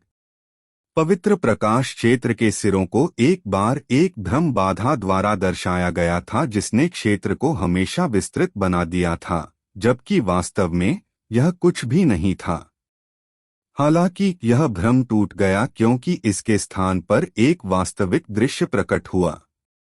विमान तेजी से विस्तारित हुआ जब तक कि यह अपने मूल आकार से लगभग 10 गुना बड़ा नहीं हो गया। नई संरचनाएं प्रकट हुई जिनमें नए खजाने छिपे हुए थे और नए खतरों ने जमीनों को आबाद कर दिया। दोनों कब्रों के बाहर प्रत्येक प्रतिभा ने परिवर्तन को सीधे महसूस किया क्योंकि उनके पैरों के नीचे की धरती खिंच गई और दरक गई। उनकी रुचि बढ़ी। पवित्र प्रकाश क्षेत्र की अधिकतम क्षमता तक पहले ही खोज की जा चुकी थी। ऐसा नहीं था कि वहां पर पुनर्निर्माण के लिए समय या नया माहौल नहीं था, बल्कि सच तो यह था कि कुछ चुनिंदा प्रतिभाओं ने ऐसा प्रभुत्व स्थापित किया था कि बाकी लोगों के पास अपने प्रतियोगिता करने की कोई प्रेरणा नहीं थी। आदर्श क्षेत्र एक नई सीमा का प्रतिनिधित्व करता है। जो लोग पहले से ही बिंदुओं में थे और जो नए प्रवेश कर रहे थे, उनका एक नवजात उत्साह से चमक रहा था क्योंकि वे अपने निर्धारित अवसरों को पूरा करने के लिए विस्तार में चले गए थे। हालांकि बाकियों के विपरीत रुयु की दृष्टि नए क्षेत्र पर नहीं पड़ी। उन्हें होली लाइट टॉम की ओर निर्देशित किया गया था, जिसमें उनके चेहरे पर एक अभिव्यंजक अभिव्यक्ति थी। उन्होंने और रोज ने न केवल अपनी स्थिरता के लिए बल्कि ग्रैंड असेंबली की आशा के लिए उस व्यक्ति से मुलाकात की जो 2 साल पहले उनकी जान चली गई थी। और रोज के विपरीत रुयु उसे अपने दिल में महसूस कर सकती थी। अक्षरशः उसने उसकी शांत और आश्वस्त करने वाली दिल की धड़कन को महसूस किया और उसने उस शानदार बलुआ पत्थर के मकबरे में उसकी उपस्थिति को महसूस किया। लेकिन क्या मुझे जाना चाहिए? वह नहीं जानती थी कि उसे अपने मन की बात माननी चाहिए और तुरंत उसे ढूंढना चाहिए या नहीं। डेमियन की पत्नियों में रुयु हमेशा बाहर से सबसे ठंडी थी। जिनकी वह परवाह नहीं करती थी, उन्हें उसकी ओर से एक शब्द भी शोभा नहीं देता। और ऐसे बाहरी व्यक्ति के लिए किसी को उस गर्मजोशी और भावनात्मक आंतरिक संघर्ष की उम्मीद नहीं होगी जिसका वह सामना कर रही थी। अपने बपतिस्मा के दौरान उसने एक दर्शन देखा, एक ऐसा दृष्टिकोण जहां उसे अपने प्यार और अपनी शक्ति के बीच चयन करने के लिए मजबूर होना पड़ा। यह विकल्प चुनने में असमर्थता के कारण वह लगभग असफल हो गई और अंत में वह अभी तक नहीं बिल्कुल नहीं चुना। पब फ्यूचर द्वारा विज्ञापन। वह अपने प्यार को कभी नहीं त्याग सकती, उस प्यार को जिसने उसे विनाश से बचाया, और वह अपनी शक्ति को कभी नहीं त्याग सकती जिसने ऐसा ही किया। दोनों ही उसके अस्तित्व के महत्वपूर्ण पहलू थे, और उनके दोहरे महत्व को समझने के बाद ही वह बपतिस्मा के अगले चरण में आगे बढ़ सकी। वर्तमान में उसे वही विकल्प चुनना पड़ा, लेकिन बहुत कम गंभीर परिणामों के साथ। और इस प्रकार उसने सत्ता हासिल करने का विकल्प चुना। क्योंकि शक्ति के बिना मैं अपने प्यार का पीछा नहीं कर सकता। उसका ठंडा बाहरी हिस्सा केवल उसके दिल की गर्माहट से ही पिघल सकता था, और उस गर्माहट को बनाए रखने के लिए वह कुछ भी आवश्यक करेगी। मैं उसे फिर कभी इतनी शक्तिहीनता से नहीं खोऊंगा। रोज ने उस दिन के बारे में कभी बात नहीं की, लेकिन रूयू अच्छी तरह जानती थी कि उसे भी ऐसा ही महसूस हुआ था। वे तबाह हो गए, और अचानक समझ में आया कि डेमियन ने एक आदर्श प्रतिभा के अकेले रास्ते का अनुसरण क्यों करना चुना। वाह! रूयू ने अपनी एड़ियां दबाईं और हवा में उड़ते हुए दक्षिण में उभरे अज्ञात की ओर गहराई तक जाने लगी। उसने गुनगुनाया, नीचे जमीन पर बैठे प्रतिभाशाली लोगों को उसकी उपस्थिति का पता चलते ही बाहर निकलते देखा। उन पर समय बर्बाद करना उचित नहीं है। जैसा कि रोज ने कहा, अब उनकी हत्या का सिलसिला जारी रखने का कोई मतलब नहीं था। मूल रूप से उन्हें उम्मीद थी कि वे जिन प्रतिभाओं के खिलाफ प्रतिस्पर्धा कर रहे थे वे अधिक मजबूत होंगे। यही कारण है कि उन्होंने 1 महीने की लड़ाई की योजना बनाई, लेकिन वह योजना विफल हो गई। नहीं, केवल विलंब हुआ है। एक बार और पवित्र भूमि आ जाएगी, हम ब्रह्मांड के वास्तविक शिखर से मिलेंगे। ह्यूमन डोमेन प्रतिभाओं को लक्ज़ूरियन के रास्ते में ग्रैंड हेवन सीमा की संरचना और प्रमुख प्रभावों पर एक त्वरित पाठ्यक्रम प्राप्त हुआ, और पार्सियल ने सुनिश्चित किया कि वे अपने विरोधियों को जितना संभव हो उतना अधिक महत्व दें। अगर उस देवदूत के शब्द प्रचार नहीं थे, तो मुझे तेजी से 399 के स्तर तक पहुंचने की जरूरत है। मुझे लगता है आपको एक नजर डालनी चाहिए। रूयू 1 घंटे के भीतर कई हजार किलोमीटर तक चला, कई अजीब संरचनाओं और स्मारकों से गुजरा जिससे विस्तारित क्षेत्र एक प्राचीन बर्बाद समाज जैसा प्रतीत होता था। अचानक उसके कान खड़े हो गए। ये आवाज पानी। रूयू की नजर क्षितिज पर गई। उसने जो आवाज सुनी वह पानी की तरह थी, लेकिन उसमें कुछ अजीब था, कुछ ऐसा था जो उसे आसपास की अन्य सभी नदियों और जलधाराओं से अलग करता था। चमक। उसका शरीर एक पल में अपने लक्ष्य पर पहुंच गया, और जैसे ही उसने नीचे पहाड़ की ओर देखा, उसे एक बेहद सुंदर दृश्य दिखाई दिया। यह एक घर था, लगभग इतना बड़ा कि 4 लोगों का परिवार आराम से रह सके। इसकी 2 मंजिलें थीं, लेकिन रूयू ने जो चीजें देखी थीं, उनमें से भी इसका डिजाइन काफी अनोखा था। यह एक आलसी नदी के ऊपर स्थित थी जो घने वृक्षों से होकर शांति से बहती थी। इसकी मंजिलें लगभग नदी के ऊपर मंडराती थीं, जिससे ऐसा लगता था जैसे नदी घर से ही उत्पन्न हो रही हो। पब फ्यूचर द्वारा विज्ञापन। इस संरचना को सबसे अच्छी तरह से पानी और भूमि के एक ऐसे संलयन के रूप में वर्णित किया जा सकता है जो लगभग अलौकिक और वास्तविकता से अलग लगता है। रूयू शालीनता से जमीन पर उतरी और अपनी जागरूकता से उसे स्कैन करते हुए घर तक चली गई। कुछ नहीं। उसने अपनी भौहें ऊपर उठाईं और सावधानी से सीढ़ियों से ऊपर और संरचना में प्रवेश करने लगी। डिंग डिंग डिंग। शांतिपूर्ण हवा में सुंदर धुनें भेजते हुए विंडचाइम्स ने नृत्य किया। घर के फिसलते कांच के प्रवेश द्वार से गुजरते समय रुयु ने अपनी आंखें बंद कर लीं और शांति की इस भावना की सराहना की। झपट्टा मारना। उसकी आंखें चौड़ी हो गईं। उसे ऐसा महसूस हुआ मानो वह बिल्कुल नई दुनिया में आ गई हो।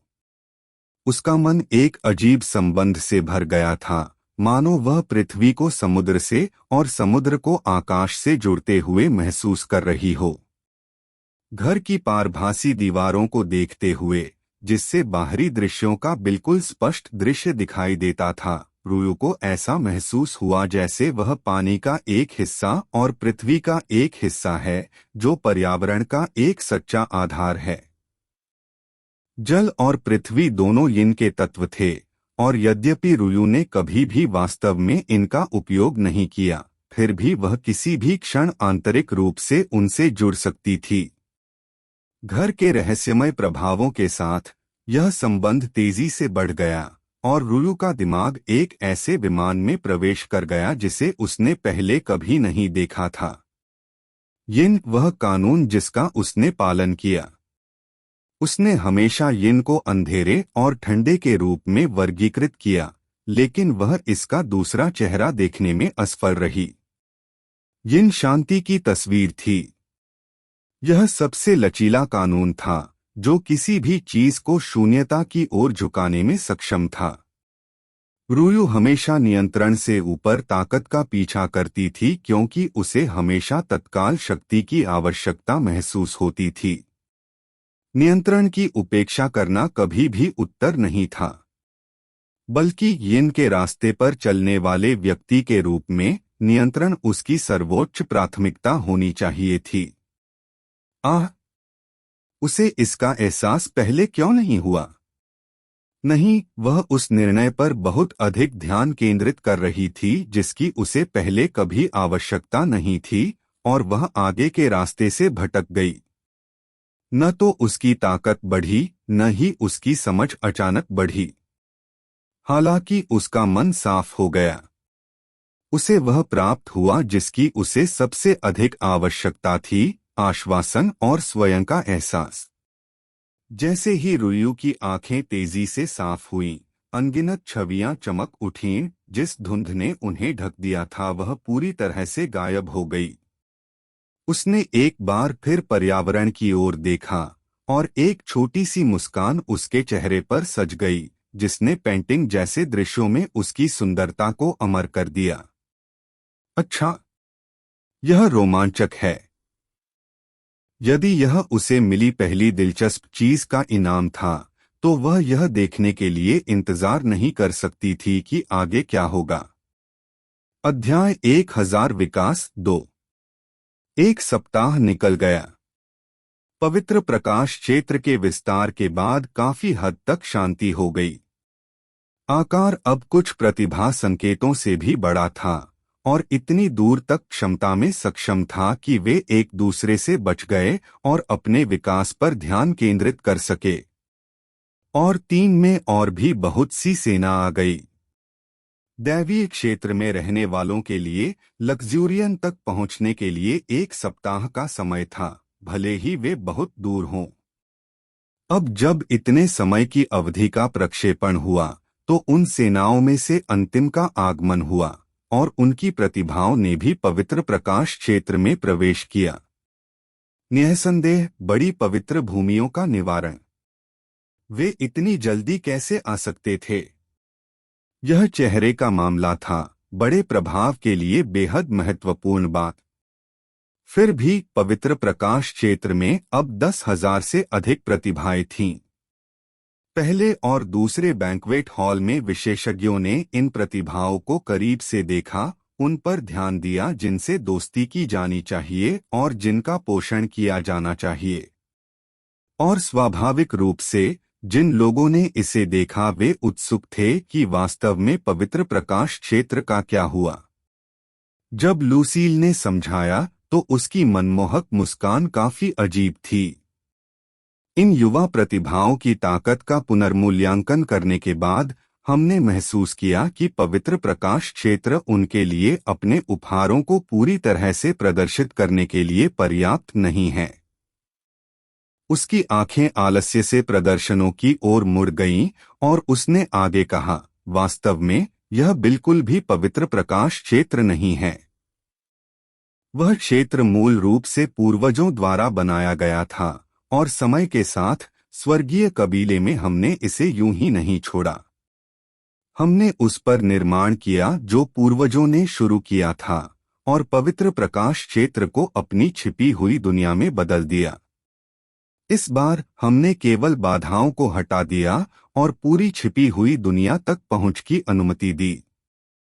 केवल उसकी मुस्कान बदल गई, एक बार फिर अपठनीय हो गई। होली लाइट स्टार पर कई अप्रत्याशित चीजें हो सकती हैं। उन्होंने अपने शब्दों को बीच में ही छोड़ दिया, जिससे आसपास के विशेषज्ञ और अधिक उत्सुक हो गए। उनके बीच खड़े तियान यांग ने स्क्रीन को दिलचस्पी से देखा। यह स्थान है मम, यह ठीक होना चाहिए। उन्होंने होली लाइट स्टार का पता लगाने के लिए चुपचाप अपनी अंतर्निहित इंद्रियों का उपयोग किया और अपनी प्रतिभाओं की सुरक्षा के लिए खुद को उचित बीमा दिया। हालांकि उनके साधन अद्वितीय थे, वह उन कई लोगों में से एक थे जिन्होंने यह सुनिश्चित करने के लिए विभिन्न तरीकों का इस्तेमाल किया कि उनकी प्रतिभा की रक्षा की जाएगी। पब फ्यूचर द्वारा विज्ञापन। आखिरकार, यदि लुसील स्वयं कह रहा था कि वे इतनी रहस्यमय अभिव्यक्ति के साथ अज्ञात का सामना करेंगे, तो उस दुनिया में वास्तव में कुछ खतरनाक होना ही था। शायद एकमात्र लोग जो परिवर्तन की हवा का अनुभव नहीं कर रहे थे, वे होली लाइट स्टार के केंद्र में दो महान कब्रों में थे, जिन्हें अभी तक क्षेत्र के परिवर्तनों का एहसास भी नहीं हुआ था। उनमें से 3 ऐसे थे जो बाकियों की तुलना में विशेष स्थान रखते थे, जिनमें से 2 डेमियन और जुएर थे।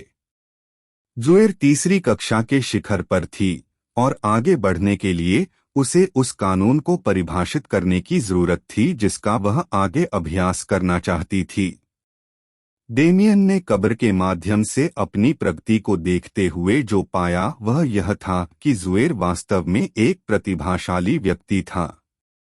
चाहे वह उसके मन के उपयोग में हो या युद्ध की समझ में, उसने उस व्यक्ति की तुलना में कहीं अधिक उत्कृष्टता हासिल की जो अपने जीवन के अधिकांश समय तक आश्रय में रहा। इससे उसे आश्चर्य हुआ। एल्विरा ने उसे कैसे प्रशिक्षित किया? अब तक जुएर का एकमात्र मास्टर कोई और नहीं बल्कि स्वयं एल्फ क्वीन थी। उसका स्वभाव सौम्य था, लेकिन युद्ध में वह सचमुच एक राक्षसी में बदल गई। वह कल्पना कर सकता था कि वह किस प्रकार की प्रशिक्षक होगी, लेकिन वह जुएर को उस प्रकार के प्रशिक्षण से पीड़ित होने की कल्पना नहीं कर सकता था। उसने कुछ ही मिनटों में उसे गलत साबित कर दिया और पिछले सप्ताह में वह उसे और अधिक प्रभावित करने में सफल रही। इसे दोहराना पड़ा, जुएर अभी भी तीसरी कक्षा के शिखर पर था। चौथी श्रेणी के प्राणियों के लिए बनाई गई इस कब्र में, चाहे वह कितनी भी धीमी क्यों न हो, पार करने की उसकी क्षमता एक प्रतिभा की पहचान से कहीं अधिक थी, बल्कि एक सच्ची स्वर्ग विरोधी प्रतिभा की पहचान थी। एकमात्र प्रश्न जो शेष रह गया था वह कुछ क्षण पहले ही सामने आया था। मुझे लगता है आपको एक नजर डालनी चाहिए। उसने किस कानून का अध्ययन किया? जुएर का एकमात्र आकर्षण प्राकृतिक आत्माओं से था, लेकिन प्राकृतिक आत्माओं को नियंत्रित करने वाला कोई कानून नहीं था। एक निश्चित अर्थ में यह कहा जा सकता है कि जुएर ने सभी बुनियादी मौलिक कानूनों का अध्ययन किया था, लेकिन ऐसा कोई मामला नहीं था कि एक व्यक्ति के पास 5 से अधिक समानताएं हों। अकेले एक व्यक्ति को छोड़ दें जो उन सभी में बहुत प्रतिभाशाली था। यहाँ तक कि डेमियन की भी केवल 3 समानताएं थीं। किसी भी अन्य तत्व का उपयोग करने की उनकी क्षमता पूरी तरह से शून्य से आई थी, उनके अपने शरीर से नहीं।